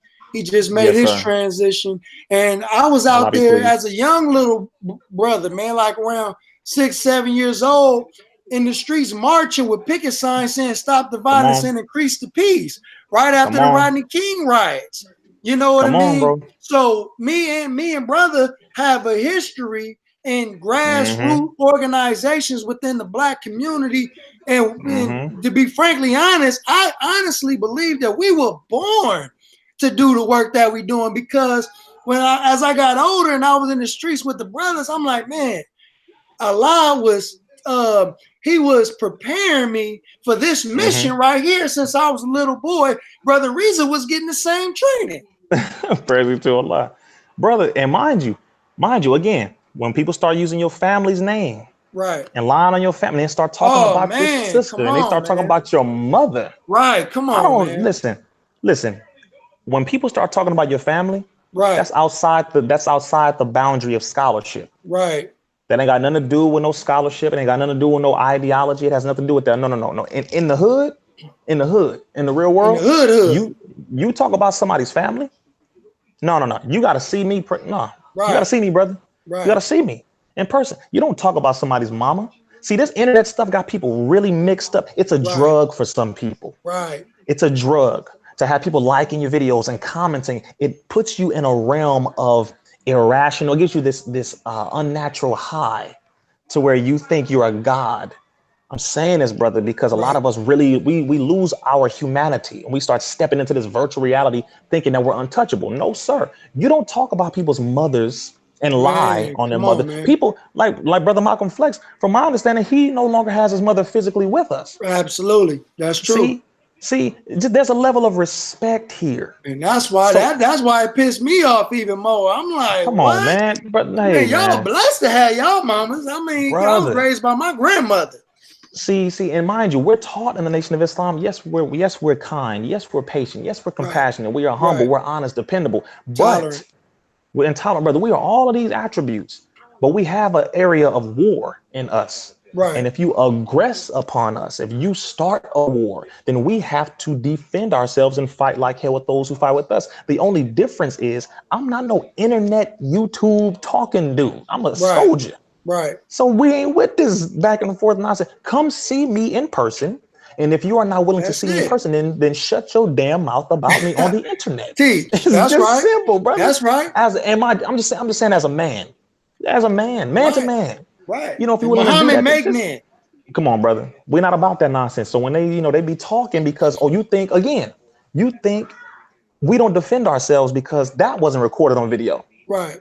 So you say the Nation of Islam is a bunch of busters. Hold up. See, again, you giving that white man too much credit now. Right. You give him too much credit because it's not on YouTube. It doesn't exist. Okay, I guarantee you, run up on any one of us and watch how peaceful we will be. Please don't. Please understand. I'm begging you. Brother. Please don't take our See, because we're not niggas, you think we don't have war. Right. You think because we're not niggas, we're striving, right? You think because we following Farrakhan that we soft. Bro, since when was Farrakhan ever soft? Never. You're talking about a man in his 60s who was bench pressing over 350 pounds. Go ahead. Bro, I don't know who the hell you think we follow, but don't get the humility mixed up with weakness. No. I want them. Meet me in person. And I'm speaking this way because one, they want me to speak this way, but two, because you need to understand that we are brothers for real. And we're those who are sincerely giving our life up to help our people. And you do not mess with those who literally gave up their passions, bro. I was in acting, singing, dancing, modeling. I was in that whole theatrical field for 10 years. Right. You see what I'm saying? And I said, no, forget this. I gave that up. It's a sacrifice that we made to do this. Right. And to add to that, yes, sir. What we do is volunteer. Nobody is holding a gun to our head, making us get out in the street and do what we do. This is a volunteer army. You know what I'm saying? We're not forced to do this. You know what I'm saying? Now we are nation's property, but we still have the power and free will. And we say, you know what? We love our people so much that not only we are willing to sacrifice everything that we love, but we are willing to tolerate your madness. Towards us. They don't understand what mercy looks like. And I'm not saying all of them. I'm saying those individuals who cause mischief and who create the possibility of the shedding of blood. Right. Why would you do that? Right. Your people are striving to live better. There's people out here dying right now. They on drugs. They're trying to get off. They broke. They're trying to get a job. Their children are being murdered by the police. We're trying to stand between the police and them. We're trying to stop the police from doing that. We're also trying to stop our brothers from killing one another. We're doing all this stuff. We're going to candlelight vigils every goddamn week. We're going to funerals every week. Every week. I hate this. And then I have to come on the internet to try to spread some good information and educate people. And all I got to hear is some niggas on the internet talking about me and us doing this work as if you out here doing the work your damn self. You are a joke. You're a super joke. Stop talking and meet us in the street. And let me add. Yes, sir. Please. See. And by the way, we're not mad, y'all. This is our passion. Yeah. Because it's all love. And yes, sir. When you think about it. When we are in the community with our people, we are among our people, and we go into candlelight visuals every day. Every week. Every week. Yeah, almost every day. No, really. You know what I'm saying? You can't fake that. When you go visit mothers mourning, you know, at their house, and you want to go visit them because their child was murdered in the street, and you go to give them comfort. You can't fake that. I was on the, you know, sister drove up on me while I was on the street one time, older sister, who had a daughter whose husband, whose son was gunned down 2 weeks after her husband was gunned down. Your brother Rizza, man, he remembers, but he spoke at their funeral. And in absence of student minister Abdul Malik, he spoke at their funeral. You know, so I check on him periodically too. Right. And so you can't fake none of this stuff. The whole Nipsey Hussle stuff, all these people that's talking about it's a hoax. We never had a relationship with Nipsey. We never knew him. We just showed up because it was lights, camera, action. It's like, you can't fake none of this stuff. I don't know where y'all getting this stuff from. Well, see, brother, that's because with them, it's always lights, camera, action. But with them, they're not getting too many lights, camera, action from the mainstream or from celebrities or from big names. They want that. They want that attention. They want that admiration and love. But see, the point is you have to work for love and admiration from your people. Black people are very hard when it comes to getting into trust because we have been misused and abused so goddamn much to where sometimes we don't know who the hell to trust. Sometimes we don't know. Yeah, you might look black, but do you think black? I don't know if I can trust you. It's very hard. So with us, the people trust us because we have showed up time and time again, all the time. See, and the crazy thing is with all these candlelight vigils, see, people don't know. People don't know. I went to a funeral day before yesterday. 2 days before that, there was another one. Another candlelight vigil. Last week, 2 more candlelight vigils. But I'm sorry, wait a minute. I'm sorry if I didn't record that and post it all over social media. Man, come on. God forbid the family just says, please post the pictures of my dead son. And post the body, that we're standing next to right now. Record the video and say, hey, I'm right here, you know, with the dead body of our brother. See, there's a problem with some of you who want attention. We don't do it for attention. Because if we did, you would be seeing so much. It's not even funny. But we're in the street every day. And that's why I don't even care when these dudes be talking. It's only when it causes a nuisance on our post, brother. Right. When it causes a problem when we're doing our job to where we have to stop what we're doing to address this nonsense. And I would love for it to be in real life when these dudes are doing it in real life. In person, because we could have them right there, like, oh, thank you, come on, bro, let's talk. But because they're behind the enemy's camera, and oh, look, I'm gonna hide here in my house or my apartment or my mother's apartment or basement or wherever the hell they at. It's like, dude, please. At the end of the day, brother, the people know who the real is versus who is fake, and the people are gonna call everybody out. It's gonna be a couple more months, and everybody's gonna get called out. Right. Man, so man, look, this is our brother Rizza Islam, man. Look, he's addressing all of the lies and all of the false claims right here and now. If anybody that got any questions, you know what I'm saying, he's answering them. You know what I'm saying? And maybe he can answer a couple questions. If y'all got a couple questions for the brother, you know, I mean, if brother got time, you know, feel free to ask. I do now. That's the other thing, because of how important this is. I switched up something already, bro. I already switched it up. I said, no, I'm gonna be on here until we finish this. Praise be to Allah. So yeah, if you got any questions, post them in the chat room. And also, I'm hearing that somebody made $1,000 donation and somebody else was willing to match it. So I'm trying to figure out, is this true? Brother him. You got some explaining to do. You know what I'm saying? Brother, you got some explaining to do, brother. What's this I'm hearing that you donated $1,000? Is you trolling? But somebody is ready to match it. You know, so don't get the playing up in this chat room like that. I mean, I got love for you, but you know, don't be pump faking. Don't be pump faking. You know what I'm saying? Because you might as well just go ahead and get that $1,000 donation anyway, just off the strength. That is hilarious. But anyway, yes, sir. That's funny. Yes, sir. But go ahead. I can address just the quick ones. Number one, if you're still talking about Malcolm X being assassinated when none of us were alive, knock it off. Point number one. Number one. Just end it. That's why all these people talking about Malcolm X is over. It's tired now. You're gonna keep talking about Malcolm X. We're gonna save more lives. You're gonna keep saying y'all killed Malcolm. I wasn't alive. Brother Malcolm Flex wasn't alive. None of us were alive. Knock it Right. off. I mean, Right. seriously. I'm sorry. And most of y'all who even saying that, you don't live the life that Brother Malcolm lived. Do you eat more than 1 meal a day? You don't support Malcolm. You smoke Right. weed? You can roll Malcolm. You drink alcohol? You can roll Malcolm. Do you misuse and abuse women? Nah, you can roll Malcolm. Shut Right. your damn mouth. Stop it. Stop talking. You're a hypocrite. You don't Right. you don't represent him. You don't love him. You don't love nothing about him. Because if you Right. did, then you will be following in the footsteps of him. You pushing the Final Call newspaper? No, you don't. You don't follow Malcolm because he used to push the Muhammad Speaks newspaper, which is now the Final Call. Knock it off. Do you go into the prisons and preach to those in the prison and give them solutions to their life? No. Okay, then stop talking. Are you messing around with white women or do you justify interracial marriage? Knock it off. You don't roll Malcolm. See, we can go down this list all the goddamn day. And you who are talking about the nation kill Malcolm again. Every single person in the Nation of Islam kill Malcolm X. Oh See, it's man, the come on. stupidity that you That's listen right. to. Right. It's the stupidity that you listen to. And it is the stupidity that you perpetuate.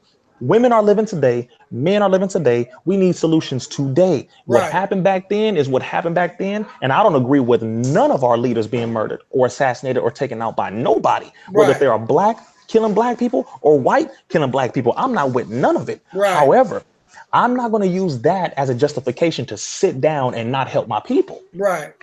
That's all I'm saying. Most of you use that lie so that you can have a justification and an excuse to not work with the Nation of Islam because you know we get the job done and you don't actually want to do any real work. Right. So you justify that. Right. That's how you use that as a yardstick or as an excuse to say, I'm not going to do the work, even though I see them doing the work, but you know what? They killed Malcolm. Okay, fine. If you believe we killed Oh Malcolm, man, great. that's lame. Great. Yeah, just keep you and the white man thing just alike. Good. Right. Keep that there. Oh, well, actually, I'm sorry. No, he knows who actually did it. I'm sorry. You don't think like the white man because he knows who actually did it. So that's the difference. Right. Good Number teacher. two. Yeah. Number two, if you don't agree with us, fine. Join a group that you do agree with and start helping the people. See, you can't get around it. All of y'all talkers making damn fool out of yourselves. So I wanted to just end that whole Malcolm thing. Knock it off. The minister didn't do it. Shut it up. Brother Malcolm Flex didn't do it. Rizza Islam didn't do it. Shut it up. Knock it off. End it. Get the hell up and do some real work. If not, stop talking. It's just that simple. Right. Next point. The Scientology situation that people try to create and lie about. Here's another thing for you damnable YouTubers who have been lying through your teeth so much. For you damnable YouTubers who have never stepped foot in a Church of Scientology building. For you damnable YouTubers who have never stepped foot in a Moorish Science temple. Damnable YouTubers who have never even stepped foot in a Christian church. We are taught in the Nation of Islam that knowledge belongs to the original man.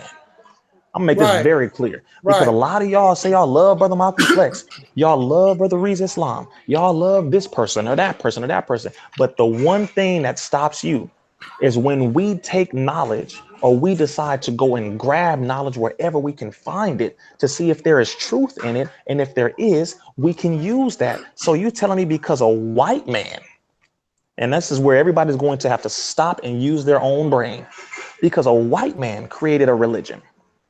Even though you follow YouTube, you are on Instagram, you messing with white women, you messing with all these apps created by white people. You are in a house right now built more than likely by white people. You're on the internet being utilized by white people. You're in a government.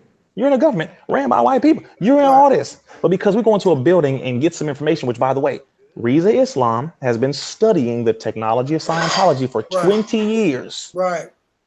So what does that mean? Because everybody's saying, oh, see, he was a Scientologist first. You damnable Negroes again. I was born. They do be saying that. They be saying it. And I'm like, damn, mind you, I've never met any of y'all. Right. I've never met these dudes ever. But Right. y'all talk so much. So let me go ahead and clear this up. I was born in the Nation of Islam. Right. Mosque number 54. That is Compton Mosque. Hub City. Hub City. I'm the youngest of 10 children. If it were not for the Nation of Islam, I am almost 100% positive that my family would not have survived. My siblings in the Nation of Islam, my mother, the Nation of Islam is what saved our life. But I was born in the Nation of Islam. I was speaking Arabic for the prayer when I was doing the prayer, the Al-Fatiha. I learned that in Arabic long before I knew what it meant in English. I didn't know what it meant in English, brother, until I was 23 years old. So I was raised praying 5 times a day, raised to pray to the east every morning. This is what everybody needs to think about this. And I'll just put it out like this. My old address Where I grew up in Compton was 525 West Tishner in Right. Richland Farms, Compton, California. Right. See, when you're talking about these Negroes or listening to these Negroes on YouTube, you end up becoming one. Stop lending your That's ear to right. people who give you lies. So that's one. I wasn't born a Scientologist. Knock that off. I was born a Muslim. And guess what I am today? A Muslim. Okay. Right. So then from there, I went into, I think it was around the age of 10 or 11. My stepfather, Reverend Alfred Johnson, who was a Baptist minister, I Right. started studying under him in the Baptist church. So that is where I started to learn the Bible. So Right. first it was the Holy Quran, then the Bible. And then after that, I was studying because I needed help on my reading, which is what we were talking about earlier about world literacy. I couldn't read that well. Believe it or not. I had a horrible stuttering problem when I was younger, and I was real bad at math. So they had study technology there. Yes, They had sir. these courses that helped you with study. And people are like, man, why can he remember so much? How can he rattle off facts like that? Man, he's so intelligent. He's so That's knowledgeable. man. Yeah. Oh, That's oh, oh, real. word. Oh, yeah. You think so? Word. Oh, okay. Yeah. That technology, the study books, which by the way is not something that's new. It's actually a very old traditional way of learning. But L. Ron Hubbard has something called study technology. It's study Right. books. Right. They're just books that help you study. How to use a dictionary is the book.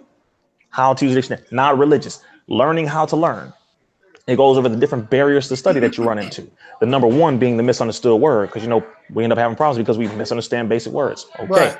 There's a lot of different study skill books, just like any other white company, any other white business, white curriculum at a white college that you study, right? Don't y'all go Right. to school when you do English classes at college written by white folks? Yeah, same thing, bro. No, literally. Right. But see, They look, do the it. They stuff do it when it's only convenient for them. when it's convenient. See, it's very sad. So you telling me that because there's a white author, a white name on this book, I'm not supposed to read it? You know how stupid you sound? Right. How many of y'all had white teachers in high school?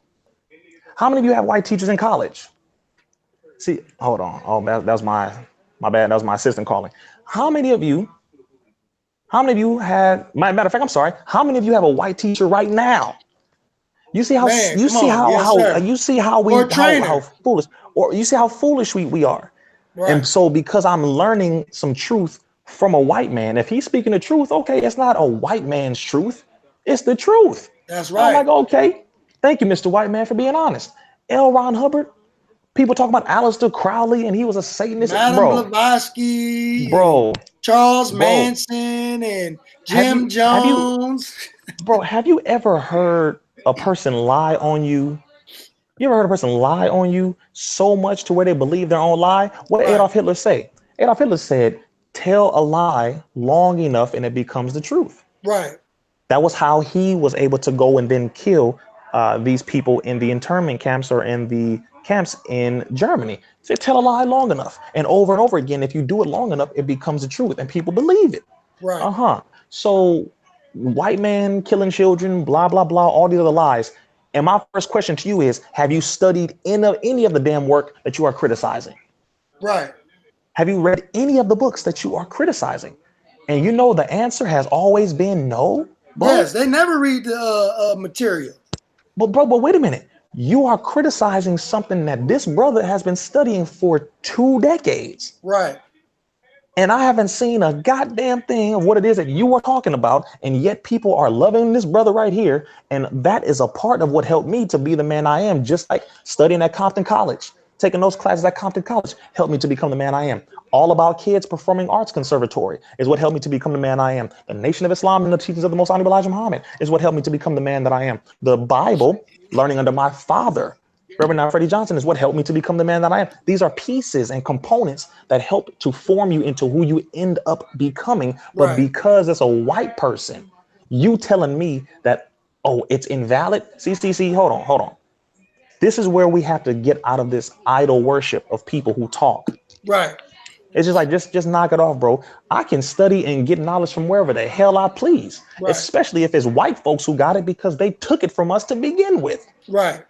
Make that very clear. And just to end on that note, for people who talk about L. Ron Hubbard, knock it off, bro. You ain't never heard Brother Rizza Islam say to be a Scientologist. So shut up. Right. And I mean, just knock it off with the lies. When have you ever heard any member of the Nation of Islam tell people to go and be a Scientologist? That don't even make sense. We gonna tell y'all to go join them, but not come join us, bro. So we work for Scientology now, or the Nation of Islam? But wait a minute. On top of that, since we want to be real, since we real hotep and we real knowledgeable, we conscious. Oh, you conscious? Word for real? What does the word Scientology mean, Mr. Conscious? You want to go there then? Right. Okay. Scientology is not the study of science, because that would be scienceology. Right. Basic point. This is how you know when you're listening to Negroes who don't know what they're talking about. Scientology comes from skio, meaning knowledge or knowing in the fullest sense of the word, and ology, which means the study of. Scientology means the study of knowledge. And please tell me, what has the whole conscious community been doing for the last 20, 30, 40 years? Nothing. Nothing but studying knowledge. So if you want to go into the etymological definition of the word, y'all niggas is a bunch of Scientologists. Right. Good teaching. No, and I'm look now. Hold on, wait a minute. No, ain't no hold on, wait a minute. Calm your emotions down and just listen to what I just said. Skio, which means knowledge or knowing in the fullest sense of the word, and ology, meaning the study of knowledge or the study of knowing. What has been the purpose of the conscious community? To push knowledge, study knowledge. So according to the definition of the word itself, Brother Rizza, yes, sir. We got a caller. Hold on. Okay, yes, sir.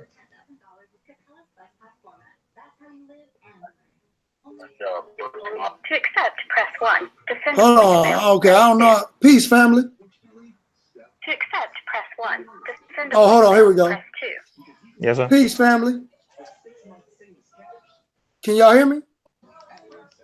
Yes. This is Malcolm Flex TV. You live with Brother Rizza Islam. I can't hear him, brother. Okay, he said he can't hear you. Hold on one second. Can you hear Brother Rizza? Or if you want to repeat his question, I mean, that'll be good too. Yeah, I'm here. Yeah, just would you like to ask a question?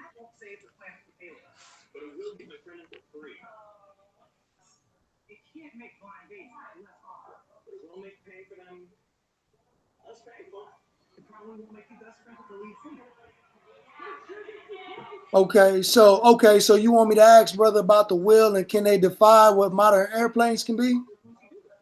Mm-hmm. Tell them we're flexible. Don't worry. My Dutch is okay. Just okay. There's a man that is heel super. Tell them we need this merger.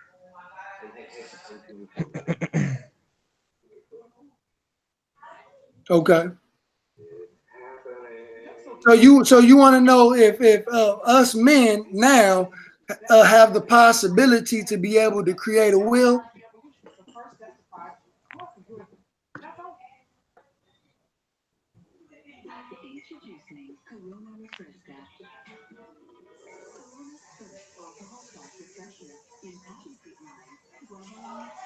I can answer that. If that's his question, I can answer that. Right.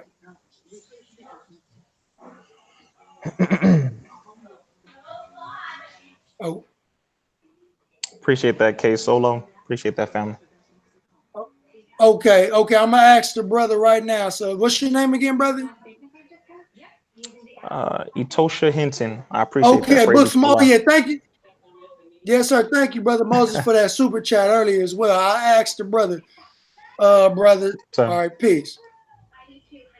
So the brother asked, can you hear me, Brother Rizza? Yes, sir, I can hear you. So the brother asked, he wanted to know about the will, and he wanted to know, do we have the ability of creating an aircraft that's similar to the wheel that can zig and zag and move the way it moves and at the speed of rate that it goes. Well, one, that will was created not by Negroes in America. That's first thing, because we had definitely been destroyed and removed from the knowledge of ourselves, which included the high science or high scientific knowledge that we did possess when we were on the mother continent, and when we, prior to us being destroyed by the European over here, or during the transatlantic slave trade between 1555, or should I say between 1492 and now 2019. So no, I would say the average Negro in America doesn't have that high scientific mathematical understanding or knowledge of how to build those, just like he doesn't have that science of how to create or recreate the pyramids in the exact fashion that they are today. Because again, we were ripped from that knowledge. Right. But those wheels were created in what we refer to now as Japan. And we know that our brothers who are the Japanese, they are part original. And they were the ones, and just like today, they are highly technologically advanced. To this day, they are, just like our Chinese kin. They are highly technologically advanced. So no, I'll say me, I can't. I'll speak for myself. I can't. And the Right. average Negro in America, no, we can't. But is the science out there? Yes. Does it exist? Yes. There are over 115, or pardon me, over 112 countries that have released files dealing with the wheel, or what people refer to as UFOs, and how Right. they have had sightings, how they've seen them. They've clocked them at over 3,000 miles per hour and faster.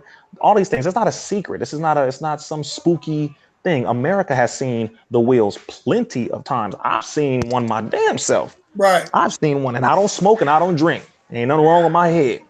Okay, so yes, sir. No, go ahead. No, you can finish, Yeah. and I'll go after you.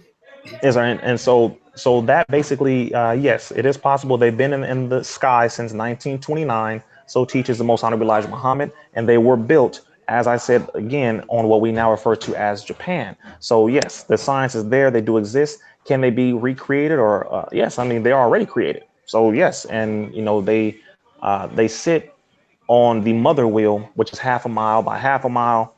And within each one of these planes, they have 3 bombs on them. This is not fiction. It's very real. This is not something that's just we talking. It destroyed the electrical circuits in one of the largest aircraft carriers called Nimitz, because Nimitz was going to carry some of the jets to bomb, I believe, Libya or certain parts of the Middle East. And one of the wheels stopped it when the Honorable Minister Louis Farrakhan was there. And that was in the newspaper the next day. I mean, over and over and over again. So, yes, definitely capable. But I'd say us in America, we can't do that. Yeah, because Not yet. our thought aren't traveling on the a lot of us thought aren't traveling on the average rate or the average speed of thought. But right. 24 billion miles per second. I do recall the Honorable Minister Louis Farrakhan saying in the Time of What Must Be Done series that the crash in Roswell, New Mexico, and I think it was another one, maybe in Area 51, that those wise scientists, he said that those wheels didn't crash there. He said that they were put there intentionally as a sign to the enemy, letting them know how technologically advanced these beings are on the wheel, and that these individuals are trying to reverse engineer this technology so the enemy can have so Allah can have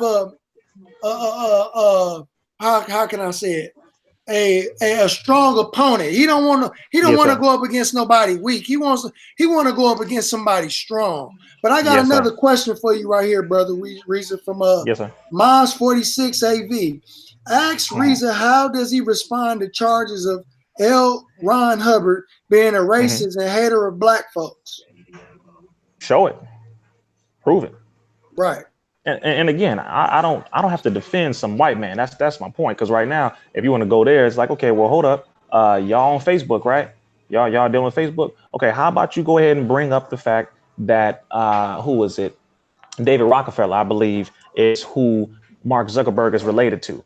Right. And David Rockefeller and his family have been behind some of the worst human rights atrocities, including helping with the slave trade, including helping with the murdering of the so-called Jewish individuals in the Holocaust, including the banking system, which still has us under oppression. How about you do that too? But when it comes to us studying something, you just gotta try to argue or try to find a problem with what we're studying. It's okay. Right. It's cool. I don't mind. But if you want me to defend some white man, sorry, you don't get that on me. I'm grabbing what is the truth that he spoke, and I'm seeing if it's true. And L. Ron Hubbard even said it on the first page of the book Dianetics. And I encourage everybody to get that book. Stop being afraid. Stop being scared listening to these niggas on YouTube, making it seem like y'all gonna go in there and they're gonna chop you up. You're gonna get sold off to some weird. It's a movie listening to some of these cats on the internet. Right, absolutely. I'm A like, horror movie. dude, A horror literally, movie. it's a building. And it's a lot of people that work in these buildings. It's their churches, their religious belief. What is wrong with y'all? Right. Like, seriously, the book Dianetics is not about hypnotism. It's not about hypnosis. It's not about psychotherapy. None of that. It is actually about the study of the mind. It is the modern science of mental health. It does not push drugs. It actually fights completely against the pushing of psychotropic drugs, or what you refer to as psychiatric medication, which is horrific. And that book goes deeply into how psychiatrists are destroying people. So the first page in Dianetics says, and I'm paraphrasing a little bit here, but it says, this is a study or a collection of over 50,000 years of thinking men upon which Dianetics and Scientology would not be possible. The credit is theirs, not mine. This is one of the only white men who ever admitted that what he got from the original people. Right. He said the credit is theirs, not mine. Hold up, the Caucasian is younger than 6,200 years old. We know this, literally on the planet. So you said you got this from over 50,000 years of thinking men, upon which Dianetics and Scientology would not be possible. You also said that the most wicked of the Caucasians, this is L. Ron Hubbard, a blue-eyed white man, said the most wicked of the white men or the most wicked of the Caucasians are the Germans and the Americans. He's a white man. Right. He also graduated in the top. He graduated in the top 10 class of nuclear physicists. I believe was Sigmund Freud. I believe was one of them. Not Sigmund Freud. One of them. I remember which one it was, but he was in the top 10 in the class of nuclear physics. The army approached him to make a nuclear weapon, and he denied them. He said, "I'm not making that." And after that, they've been after him ever since. They was after him they was trying to kill him because he knew this knowledge. And there's a book, I believe it's called Beyond Radiation or something dealing with radiation, written by Ron Hubbard. I recommend everybody read that book. See, stop listening to Negroes. Go get the knowledge yourself, so that once you read it yourself, you can say, "Wow, this dude was lying. That dude was lying." This, I actually gave him one of my views. I actually contributed to his super chat. I gave this dude money. Ooh. For lies. I'm saying. Oh, no, okay. exactly. I'm about to say, No. I'm saying this is what the people are going to say when they start to finally look at things for themselves. They're going to say, "Well, damn it, I gave this dude money for months and he was lying." Right. Wow.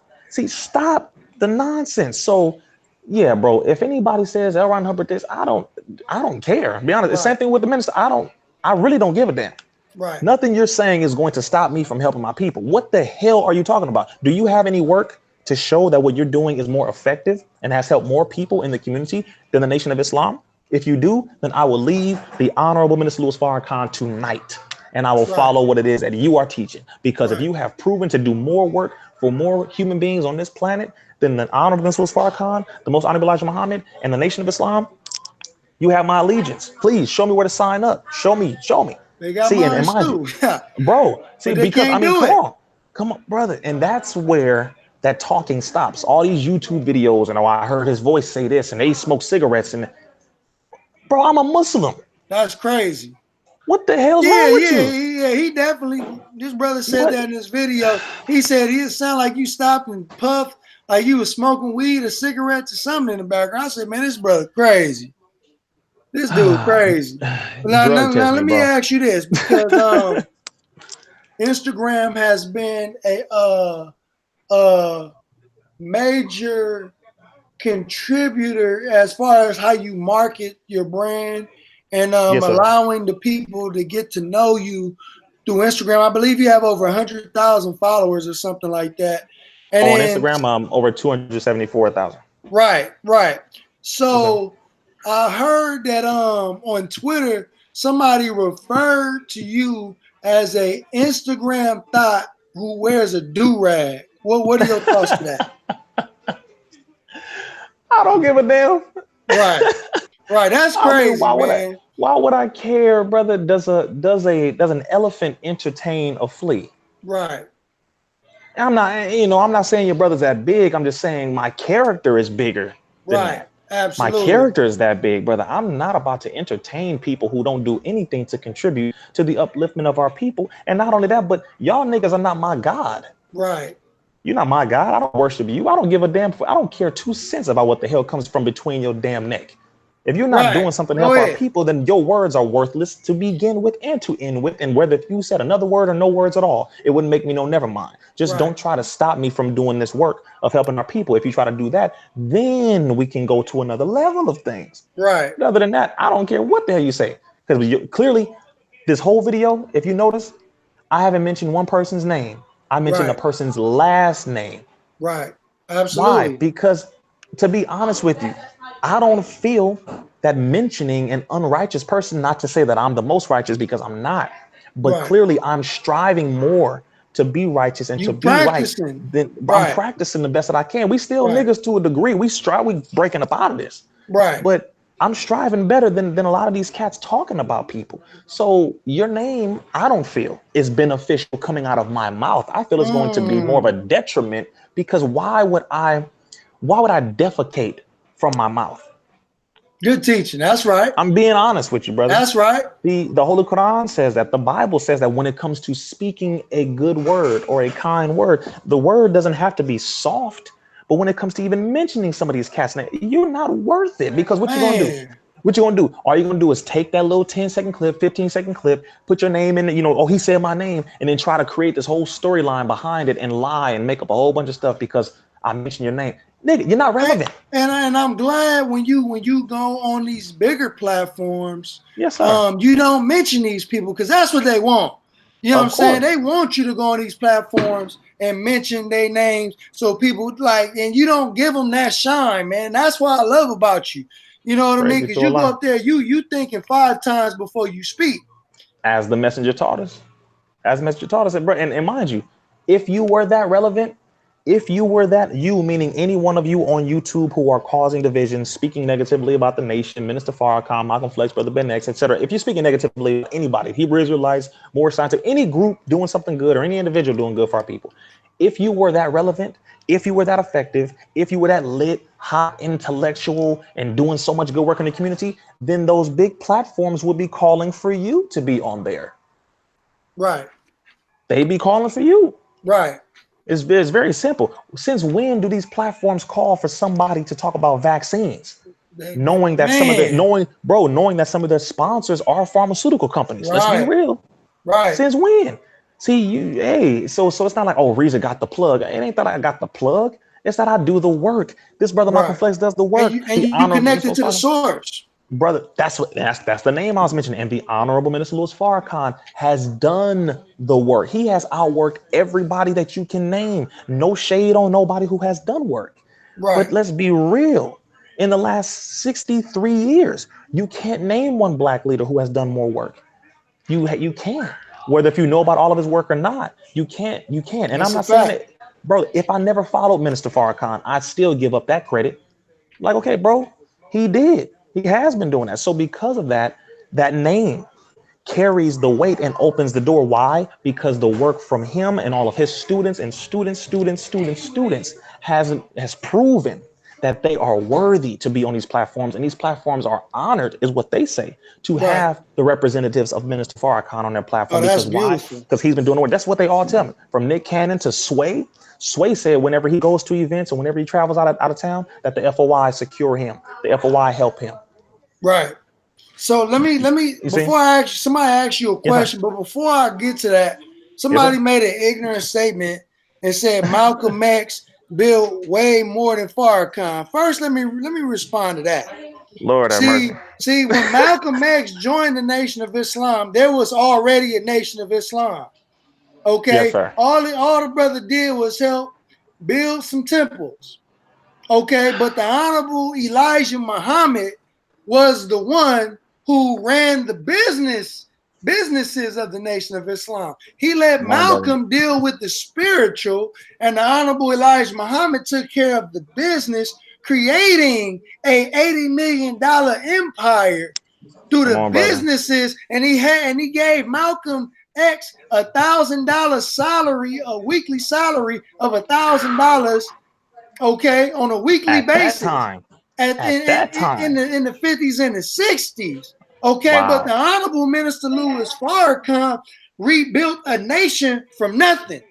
He wasn't given an inheritance. He didn't have a nation. He wasn't given a nation when the Honorable Elijah Muhammad left. They don't know that. He built the Nation of Islam for nothing and mortgaged his own home, put up his own home to create the Final Call newspaper, and wrote the first 2 Final Call newspapers in his basement. Okay, he had no funding. He had no backing. You know, he was doing lectures and speeches in colleges and using the money, the honorariums, to rebuild the Nation of Islam. They don't know that. Major difference. Malcolm X never called millions of men to march on the Mall of Washington, D.C. Malcolm X didn't do that. The Honorable Minister Louis Farrakhan did that. And you know what, brother Flex, let me say this. Let's not even fall into the Malcolm versus Farrakhan thing. There would be no Malcolm X nor Farrakhan without the most honorable Elijah Muhammad. Absolutely. Period. Right. And when anybody tries to compare and compete and say this and say that, you clearly are a hell of a fool. Right. When you even try to compare and compete. The honorable Minister Farrakhan was Malcolm's mentee. Right. He was like Brother Malcolm's nephew. Right. Okay. And the most honorable Elijah Muhammad was the honorable Minister Farrakhan and is the honorable Minister Farrakhan's father. And Malcolm X referred to the messenger, the most honorable Elijah Muhammad, as his father. There would be no Malcolm X. There would be a Malcolm Little. Matter of fact, if he stayed alive, should I say, there would be Malcolm Little. He would still be messing around with white women. He would still be doing cocaine. He would still be pimping and robbing and thieving, or he would just still be in prison. So let's make this very clear.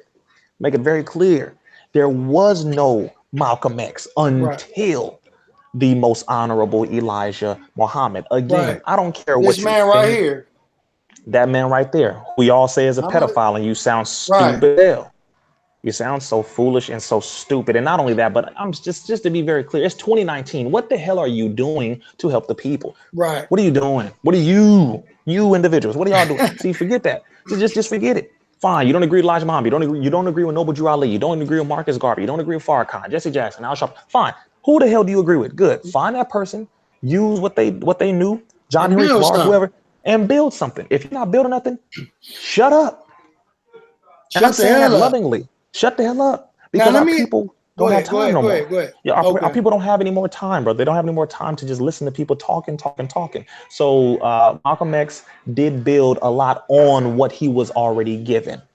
He built nothing from scratch, including his own Muslim movement. That wasn't from scratch. He didn't know he was Muslim until the most honorable Elijah Muhammad, and he came in contact with him, and he gave him back the knowledge of self, brought him back to who he was as a black man, an Asiatic original black man, brought him back the knowledge of who God was, who the devil is, etc., etc. No, he did not go to Mecca before the most honorable Elijah Muhammad. Like all these lies. Stop it.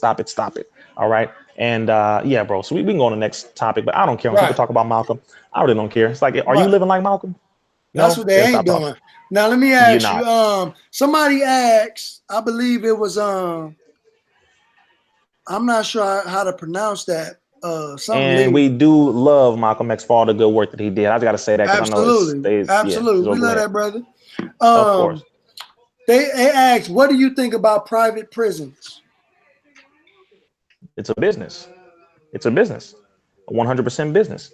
And those who invest in it are the same people who invest in causing division. The only way you can have a prison that can have a steady level of occupancy is if you, one, create division among the people who you want to be occupants. So you got to keep black people fighting black people, Bloods fighting Crips, keep giving them guns, keep giving them alcohol, keep giving them genetically modified marijuana, keep pushing division in their minds through YouTubers and television. And music in the rap industry. Keep injecting division and killing one another, destroying one another. After you do that, you create an atmosphere where they can't make too much money legally. You disqualify them. Or if they have more than 1 degree, you say that they're overqualified. You remove them from the home. Keep the woman in the home. You inject the government into where they are not able to maintain a steady lifestyle. Once you create an environment like that, then you criminalize virtually every damn thing that they do so that they can't go out. They can't walk anywhere. They can't do anything. They can't even stand outside on the corner in front of their own house without being asked, who are you? What are you doing here? They get murdered every damn day. Then once you do all of that, you make sure to have companies who will bid or put the highest bid or number up to invest in these prisons for free or cheap to free slave labor, where most prisoners make anywhere between 5 cents to 13 cents per hour. You have multiple companies from Facts. Apple to Microsoft to Dell to Sara Lee. I can go down the entire list. All of these companies, Nextel, Verizon, Sprint, prisoners working there. And it is cheap, cheap, cheap, cheap labor from the 13th Amendment. All you have to do is convict somebody of a crime, and therefore they are removed from citizenship and they are placed back into slavery. So it's big business. That's the point. It's a Right. business, and it is on the stock market. And as long as we continue to divide from one another, kill one another, harm one another, and commit crimes against one another, prisons will continue to be full. Police officers will continue to get new weapons, new vehicles, new everything, and the government will continue to flourish and prosper, and we will continue to be divided, destroyed, deranged, and we will not be successful at all. And we'll continue to be in the same condition that we're in until they kill all of us, because that's the overall agenda to begin with. Right. And I personally think that our brothers who are part of these street organizations, man, a part of the tribes, Yes, sir. unknowingly and ignorantly contribute to Yes. this system. Yes. So what are your thoughts on that as far as the gang culture goes? Because we deal with a lot of the gangs in the neighborhood. So give me your thoughts on that. The Honorable Minister Louis Farrakhan said that every gang has agents within it. Every gang. Good teaching. He does not speak idle words, and he does not misspeak and just say that. No, he doesn't just rattle off words. He's very specific and precise with what he says. And if he misspeaks, he quickly corrects himself. But he said every gang in America has agents in it, which means once a brother starts to see his brother as a brother, and he's a blood and he's a Crip, but he starts to see himself as a brother, there's always an agent within the ranks to make Right. sure that there will be division. So they'll go shoot up that brother's neighborhood, or they'll go kill that brother. And they'll make it seem like it was that hood that killed the dude from this hood to create gang wars. Every time there is peace between gangs within the inner cities for a certain period of time, somebody is always murdered to continue or to recreate a gang war to keep it going. Why? Because we start to remember who we are, which means the police now are seen as the actual enemy. The system of white supremacy is seen as the real enemy because it is. The government is seen as the real enemy because it is. The devil within us is seen as the real enemy because it is. And we stop looking at one another as the enemy, and we start to focus on the real enemy, and that is not what they want.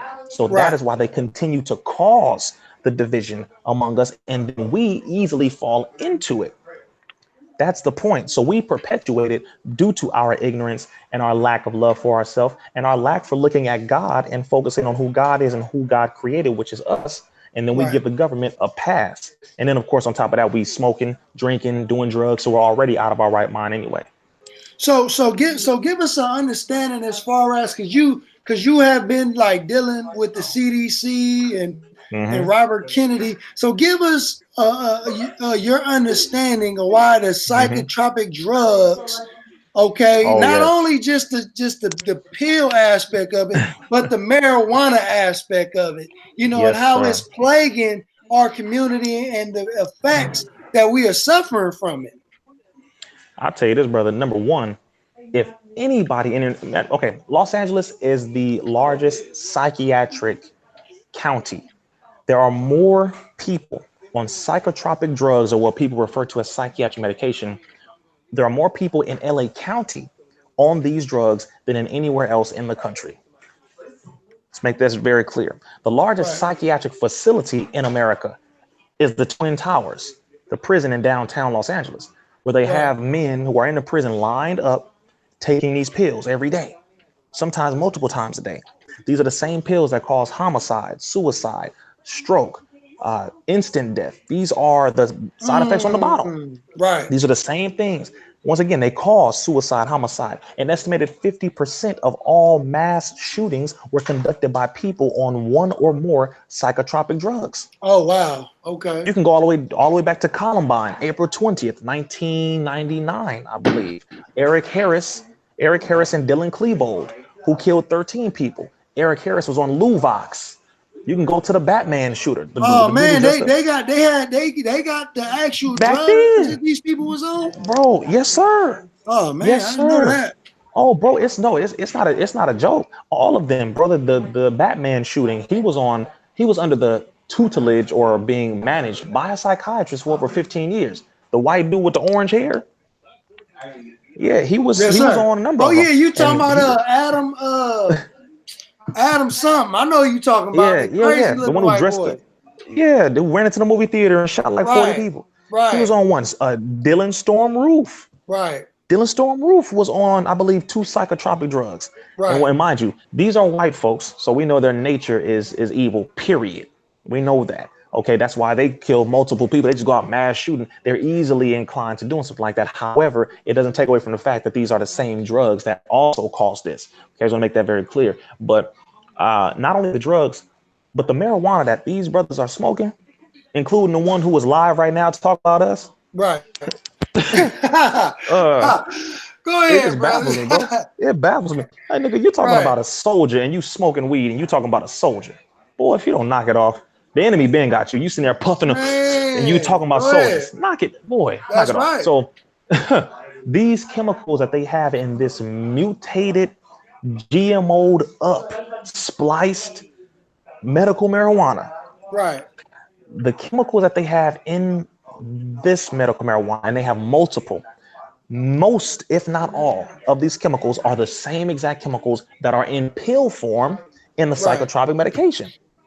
Same exact ones. These medical marijuana dispensaries are dispensing, which, by the way, since when has the government said, I'm going to legalize a plant that I know kills disease, kills cancer? It actually is going to kill the very thing that I am creating pills for to manage you.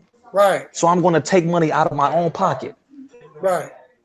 That don't make Right. sense. Think about not a damn ounce of Right. sense. But I'm sorry. I guess we're not thinking about the whole picture. It's a natural plant. No, we know it's a natural herb.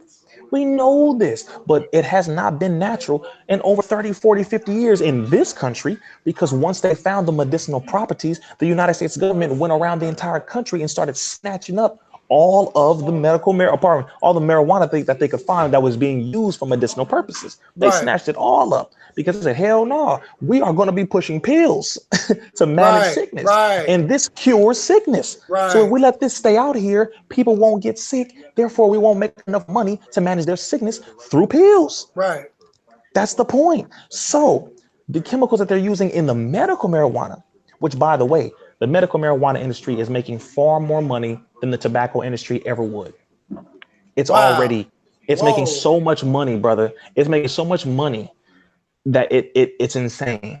It's insane. And Yeah, why? because Why is everybody's smoking weed. that? Brother, they smoking it, they selling it. Oh, and they pushing it throughout all the just let's make it all legal.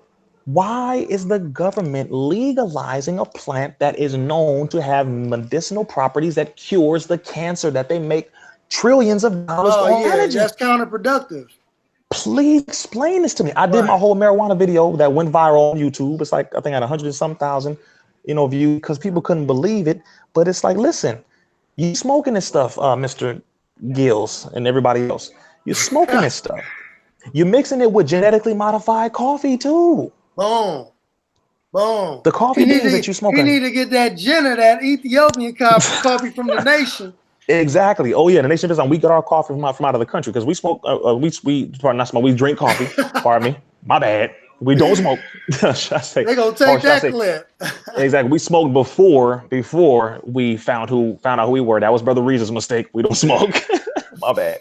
But we have Ethiopian coffee that we get from outside of the country, not genetically modified. We have fish that we get from outside of the country, not genetically modified. We have watermelons.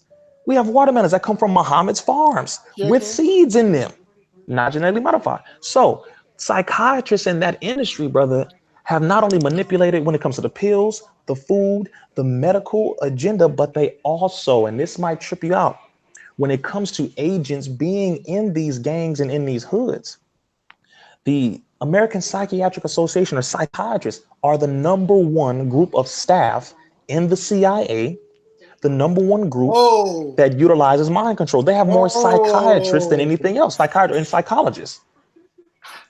Whoa, that's powerful. Because their specialty is the mind, Central Intelligence Agency. Right, So they look at and map out how the intellect works and how to manipulate the intellect of the people. That's why they use movie theaters to mass manipulate the mentality of the people every year. Yeah, that's why they mad at the nation, because we Bro, uncovering it all. come on, bro. Come on. Hey, now look, somebody asked another question, right?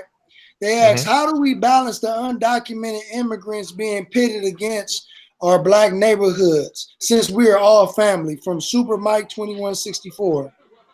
Number one, the Super Mike. May Allah be pleased with brother Shorty from the Lynch Mob as well, brother. Yes, sir. Just had his janaza and it was a beautiful experience. May Allah be pleased. Back on you. That's another brother who supposedly the nation never knew and never helped until now. Damn, y'all some foolish people. All right, what was I going to say here? The lie, again, Mexicans and black folk, we are family, whether we know it or not. Okay, let's just make that clear. Number two, the government noticed how much the unity was being pushed for the last 30 years, really 30, 40 years. The Brown Berets and the Black Panthers were rolling with each other all the time. Yes, sir. All the time, bro. Nation of Islam, we have Mexicans in multiple mosques. We got a couple of them in our mosques. Facts. Well, a Mexican brought me to the Nation of Islam. Wait, say that again. A Mexican brought me to the Nation of Islam. Brother name is Juan Muhammad. Wait. And he was giving you the teachings of Elijah Muhammad in prison? Yes, sir. That's a fact. That's a fact. See. So the lie that was told was that one of the leaders from one of the Mexican mafia gangs put out a message and gave a green light to murk and murder and shoot any black people. Now, wait a minute. Is it possible that could have happened? Absolutely. Right. Absolutely, that's possible. However, does that destroy or does that remove the fact that Mexicans and black folks have been uniting across the country? Right. No, it does not. We have been. I could just speak for myself with the work we've been doing. A whole bunch of them been united with us. A whole lot of them been joining the mosque all across the country because they say, no, it's the same teachings. We family. What y'all talking about? The same dog that bit you bit me. We family, bro. So how do we stop it? How do we stop it? One, stop perpetuating the lies that you hear on social media. Do some research. Do some damn research. Do you know what one of the most dangerous things that could ever happen in this country is? Black folks and Mexicans coming together. Man, and that, and that's what we need. Hey, because remember, the Black Lives Matter event that we did in LA. Come on. And we was doing security for you. And a picture of me and Brother Hassan went viral standing next to two Mexican sisters who were Brown Berets. Went viral. Was in the papers and everything. Everything. But wait a minute. Hold on. Not only was it the Nation of Islam and the Brown Berets, but the Hebrew Israelites were also doing security on the stage too. Yes, sir. And some of the Black Panthers showed up, and and of course Black Lives Matter was there. It was well over 800-900 people in solidarity. I'm sorry, wait a minute. And you telling me we can't come together? We can't unite? Hold on. See, those of you who don't do the work and who are not involved in the community and actively doing this, you don't know what to think. That's why you're so easily misled, because you're not actually in real life seeing it. Absolutely. You don't see it. Ain't no Mexicans came up to me and said nothing about, man, we're going to do this to y'all. We're going to do this. Well, where? Ever. Bro, I'm telling you. And I'm telling you straight up, if any of them did do that, I'd sit him down and be like, brother, hold on. What's going on? And if he says, I'm not your brother, homie, Holmes, I'm not your brother. Now I say, okay, that's fine. You may not be my brother, but guess what? You're going to want my help once this white man start trying to deport your mother. Yeah, because they got bit by the same dog we got bit by. Bro, so whether if you like it or not, we family, whether if you like it or not. Right. So you might want to get with the unity. And some of y'all saying, well, see, no, they not our friends. They not this because you had bad experiences with certain Mexicans. Okay, hold up. Your personal experience should not reflect all the people. Absolutely. Hey, brother, and we just experienced that a couple Mondays ago. I think you was out there when we was pushing with the brothers before class, and the brothers was across the street. You probably wasn't there. Brothers was taking a picture with the Mexican brothers on we were on Main Street and I believe in Imperial, Main and Imperial, and we was taking a picture with the Mexican brothers, right? The FOI. And one of our Lost Found brothers, I guess he was under the influence. And, you know, our Lost Found brothers in LA got beef with some Mexican neighborhoods. But the Mexican brother was cool. But the black brother, he was taking the Final Call newspaper as we was taking the picture and putting it in front of the Mexican brother's face. So when we take the picture, you couldn't see the Mexican brother's face because he was blocking it with the Final Call newspaper. So they was getting ready to fight, man. And, you know, just like what we do, we had to step in and break it up because we don't understand that we are brothers and sisters. We are not enemies of one another. You know, so this is what we want people to understand, that unity can be accomplished between both people, black and brown. That's right. You know, there gotta be efforts on both ends. It's an illusion. You know what I'm saying? That there's the only beef that's there is what the enemy created. Puts there. Come on, bro. Yeah. We ain't got no real issues with Mexican people, man. It's, you know, nah, man. You know, it is what it is. But another brother did ask you a question, and we're gonna get out of here. Brother said, Brother Savior Righteous asked, he's a FOI in New York. He said, can you please ask Brother Rizza to share some weekly mental and physical workouts to stay sharp? Okay. Yeah, because I guess brother seeing you on social media working out and stuff and with the positivity. So he asked you, you know, if you can keep it up, man, because you keep them inspired. Praise be to Allah. Number one, watch the least amount of television. Number one, do your best not to watch that much television at all. Because believe it or not, that has an effect on the way your mind works, literally. That's one. Number two, read as much as you can. I recommend reading at least 20 to 30 minutes a day. And I'm being real nice because I would say read an hour or two a day. But, you know, we got to take steps. All right. Gradually. So read at least 20 to 30 minutes a day. Don't waste your time reading things that don't contribute actual knowledge that is relevant to your life, to what's going on in the world, to history, etc. I'm not saying read books on comics and read automotive books and fishing and, you know, read something that actually is going to build up your mental capacity, stability, and stamina. You have to be able to mentally be under a strenuous amount of heavy stress and still operate as if you are cool, calm, and collected. Okay. Number three, watch lectures by the scholars that we have. The scholars that we have. I'm not saying, you know, I don't waste time watching YouTube videos of just Negroes talking. I'm being honest with you. I don't like the one who's talking about us right now. I don't like that. It's not going to contribute. Hearing people talk about people all day does nothing for my mental enhancement. It really doesn't. It actually brings it down. I feel dumber listening to people who are not talking about nothing. Right. Absolutely. Seriously. Ain't teaching. And whatever you flow your energy to, it will flow energy back to you. So you must continue. That's why we say we pray in the morning. That's another thing. Actually, that's the first thing I should have said. You don't have to know how to pray in Arabic or any kind of special way. Talk to the Supreme Being. Talk to God in the morning. Ask him for patience. Ask him for peace and comfort and wisdom. Pray in the morning when you get up. After that, then study and read, etc. Next thing, use a dictionary. Now, I can't stress this enough. The major reason why most people's memory is not working as well, with the exception of drugs or if their brain didn't develop or, you know, all the physical things, is because they have a large amount of misunderstood words, concepts, and symbols that have accumulated in their mind to where their mind is operating very, very, very slow. You have to keep your brain and your mind tuned up by clearing out everything that you misunderstand, which means you have to look up the definitions of words. You have to look up each definition of words. Then you have to find which definition fits in the context of what you're reading. Then you have to make at least 7 to 10 sentences using that definition, how it is being used in that context in what you're reading. Then after that, you want to use at least 7 to 10 sentences with every other definition of that word so that you have a full conceptual understanding of the word. Right. You can't just be out here talking and think that you're saying the right thing. No, that's why the English language is the youngest, most bastardized language. It has 26 letters, and each one of these words have anywhere between 5 to 30 definitions.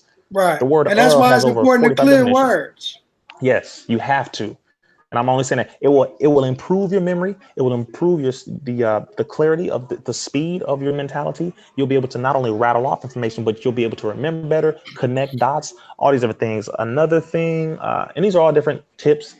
Another thing is when you're watching lectures, make sure you look at lectures on specific topics and sciences. Pause the video if you don't understand the words that they're saying.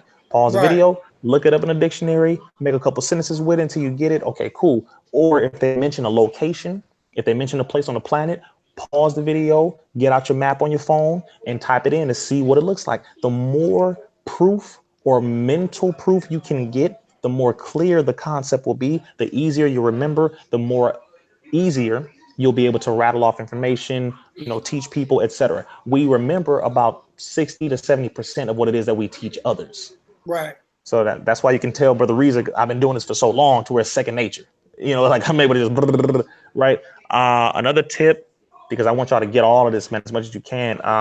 And vet them Another thing. sources, man. Vet them when people come with Oh yeah. information, Oh man. Vet man. the sources, man. Oh, thank Yeah, you. because That's the point. People don't vet sources. They don't go and check. They don't go and check the credibility of the people that they're getting this information from. So y'all got to be careful. But go ahead, Brother Rizza. Yeah. Make sure you actually look at who it is you are listening to and getting your information from. Look at them, like really look at them, listen to what they're saying, and check to see if they have given any sources so that you can go get it yourself and find out where they got it from. When it's certain things, well, most topics, I'll give the straight up sources on it. I'll rattle off the names of the scholar. I'll rattle off the book, all this so that you can go get it yourself. But if people are just talking, and they're not giving any sources, okay, that's something that you need to question. If you care, is what I'm saying. Because a lot of us right now, bro, to be honest, a lot of us are lazy. A lot of us, we just lazy. We don't want to find out where it came from. We'll just hear it from a person that we like, the way their voice sounds. We like them. They're entertaining. So we'll hear from them. We'll take it and run with it. And we'll make a damn fool out of ourselves because we're perpetuating nonsense. So vet the sources. Get it in a book if you can. Ask them what book can you find it in. Get it from there. 3, get it from scholars. The people who have been to these locations, the people who have been studying it for 20, 30, 40 years, the people who have compiled the books that these people who are using, but they're not telling you where they got it from, but the books that they are citing came from those scholars that you can go watch the videos of yourself. Right. You see what I'm saying? And just to add to that, Dr. Wesley Muhammad said that you don't have to have a degree or anything like that to be a scholar, but he says scholarship is not just about degrees, it's about methodology. So that's right. If somebody has poor methodology when they on how they present the information, then that is what you would consider poor scholarship. Because he said he knows many scholars that don't have good scholars that don't have degrees. So a lot of people need to know the difference between good scholarship and bad scholarship. And scholarship is dependent upon methodology and detail and nuance. Because Dr. Wesley always teaches that the God is in the details and the nuances. Yes, very correct. And the other thing is, the information is out here. There are more than enough scholars who have already gone over it and they have it on video, more than enough lectures, there is nobody who's going to come along and just say, I have the new this, the new that, I know all of this. Hey, listen, it's out there. All you have to do is search for it. But again, methodology, meaning the person who is giving this so-called scholarship, if all they can do is curse a lot, talk about people a lot, add their opinion to things and conjecture. When it comes to debating, it's called conjecture, where you're adding your opinion to stuff, try to manipulate the facts, put some falsehood in truth and mix it. Hold on, bro. I need the facts only. Right. It's just that simple, bro. I need the fact. Wait, is that true? Where'd you get that from? No, be critical thinkers. Why? Because this enemy is a critical thinker. And that's what it is. That's what we lack in the ability of critical thinking, beloved, because, excuse me, when you hear these individuals They got straw man arguments. They throwing red herrings, and they do that to you a lot. Come on, bro. Throw out a lot of red herrings and confirmation bias, okay, and gaslighting. You know what I mean? This is the pseudo scholarships. These are his 4 pillars that he's standing on, man. You know what I'm saying? Confirmation bias, gaslighting, red herrings, and straw mans. You know what I mean? And we don't know the difference, so we just eat it up like gremlins. People can make a lie sound so true. Right. If you let them, but you got to be smart. So the point is, tell a person to give facts only and see how short these videos will be. Just tell them, give facts only. I don't want your opinion. Give me the facts only. Right. All right, just give us facts. All right, and if you can't give us the facts, then well, damn, I don't know what. Okay, well, I don't care about what you're saying. So all of those things are different tips on what to do when it comes to study. Also, make sure your diet or how you eat is the best that it can be. Great point. Is the best that it can be. Again, dude talking about us is smoking weed right now. His brain cells are not activated as much as he thinks they are. Because if they're not. If we stood toe to toe, 1, I'm taller, clearly. Number 2, mentally sharper. And I'm not bragging. I'm just saying there are things I don't want to kill myself. I ain't out here drinking alcohol. I'm not out here smoking. Right. So, and both of these go to the brain. Do they not? So because of that, if I want to operate at a higher level of mental capacity and clarity and certainty and understanding, then I cannot indulge in things that destroy the replication and duplication of my cells, brain cells, my cranial activity, whatever you want to call it. I don't want to do that because I need to operate as a god.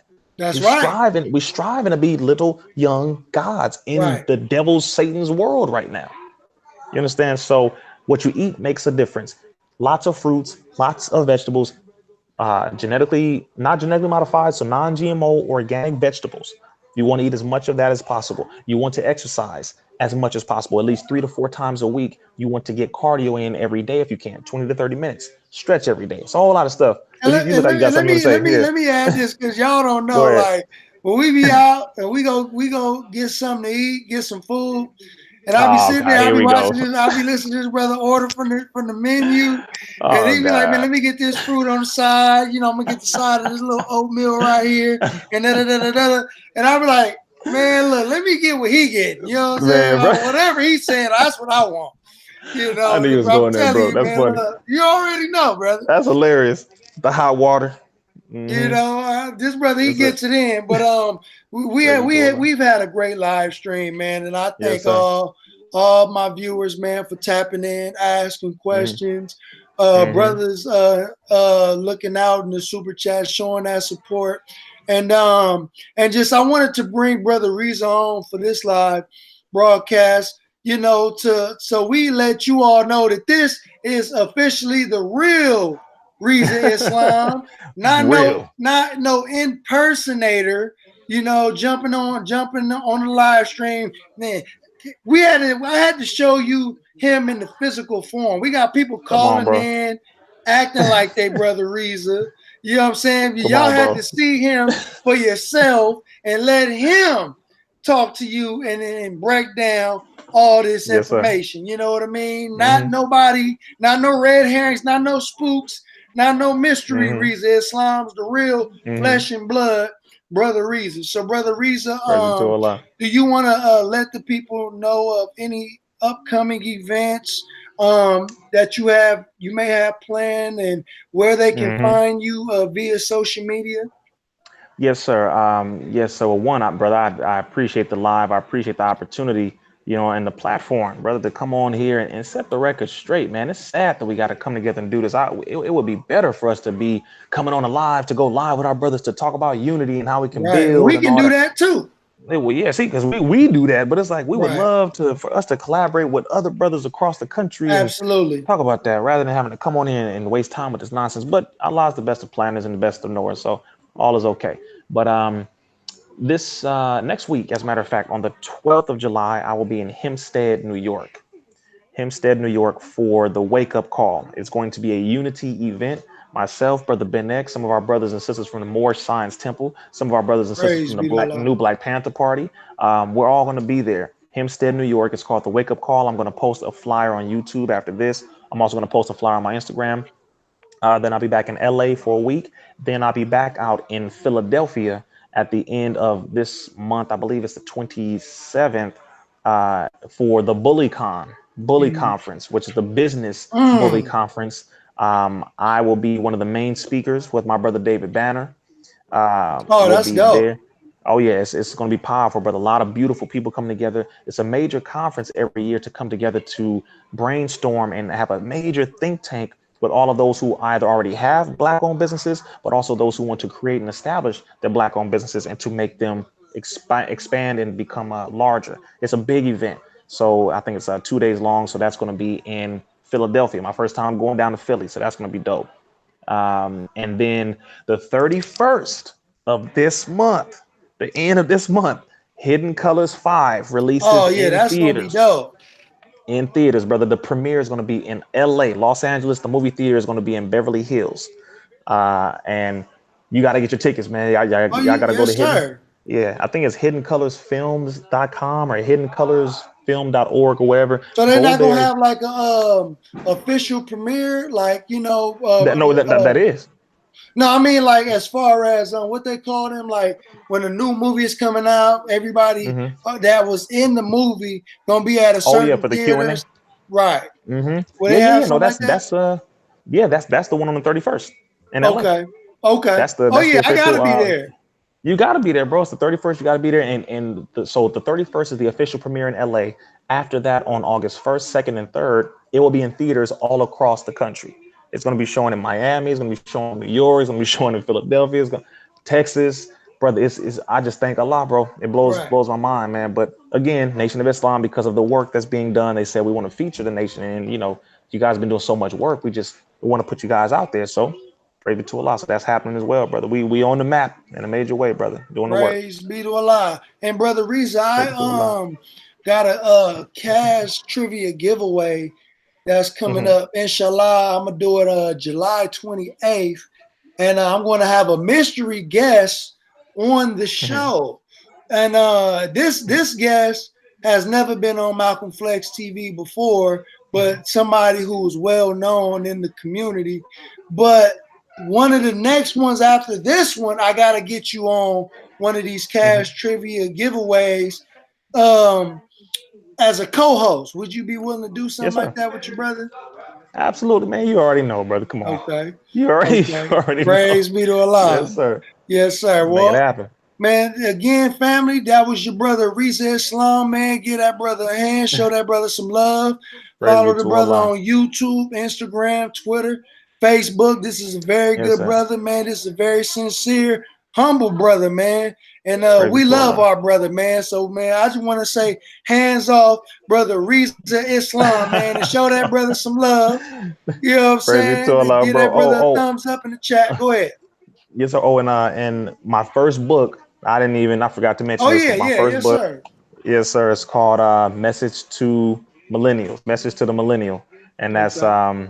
coming off of our messenger, the most honorable Elijah I Muhammad, which gotta is get my Message to the copy. Black Man. Yeah, you got to do that, brother. So message to the millennials, because it's like they need help, bro.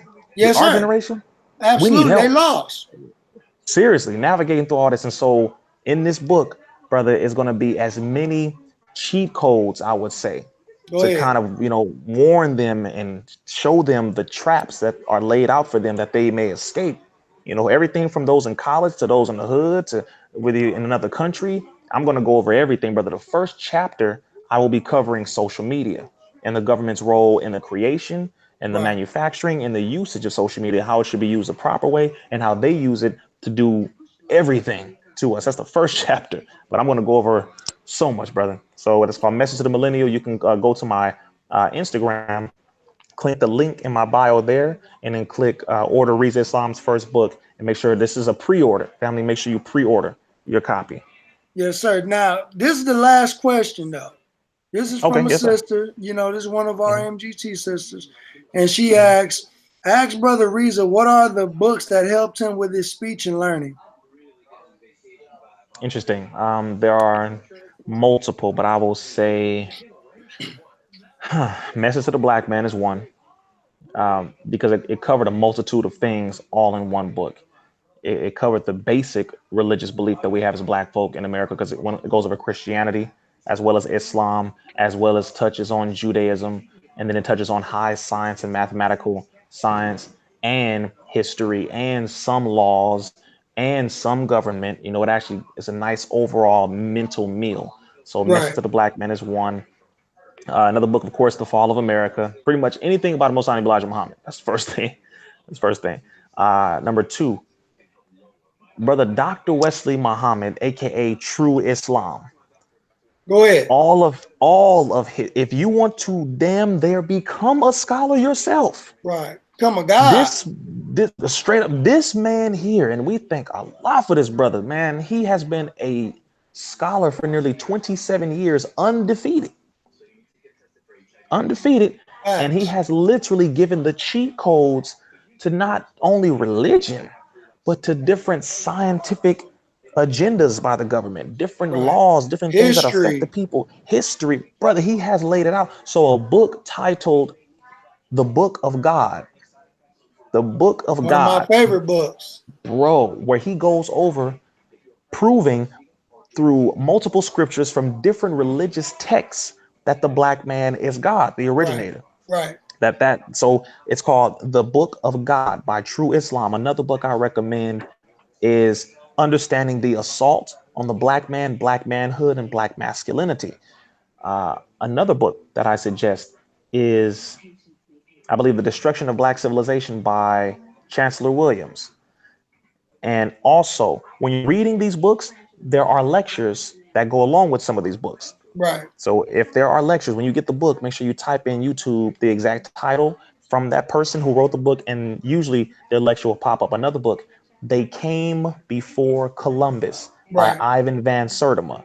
Man, you got to get that book and also So watch his lecture. Yes. so many of these books also helped you as far as speech and how you being able to articulate yourself. So I think that's what Mm, Sister Etosha meant. mm. Yes, and if she's, and then now if she's just saying literally physical speech, I Right. recommend, let's see, trying to think, which book was that? Which book was that? There are so many, but I'm thinking when I was much younger, which books helped me tremendously just with actual speech. It was actually the phonics program that I went through when I was at World Literacy. Right. They put me through a phonics program.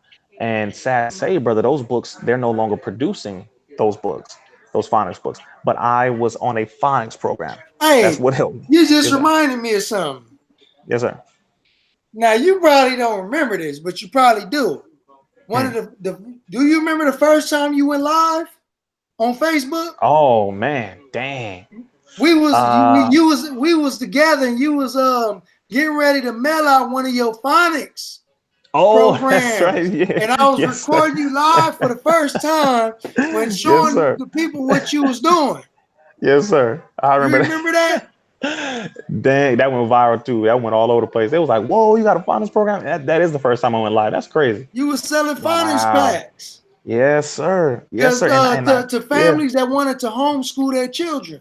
Yes, sir. Yes, sir. See, man, it's so much work, bro. We've been doing it. Oh man. Oh, that's why I be laughing when people say the nation ain't doing nothing. This person ain't doing it. I'd be like, no, we doing so much to where we don't even remember sometimes how much work we've Right, been doing. right, Jeez, but yeah, but and that program, they liquidated the company, so they no longer even produce them. And I sold the last few copies, but thankfully to Allah, brother, we were able to get phonics programs that were teaching children from kindergarten through 12th grade all of the basics of English, reading, writing, and understanding comprehension, all of that to parents, to over 400 parents, 400 right, families. right.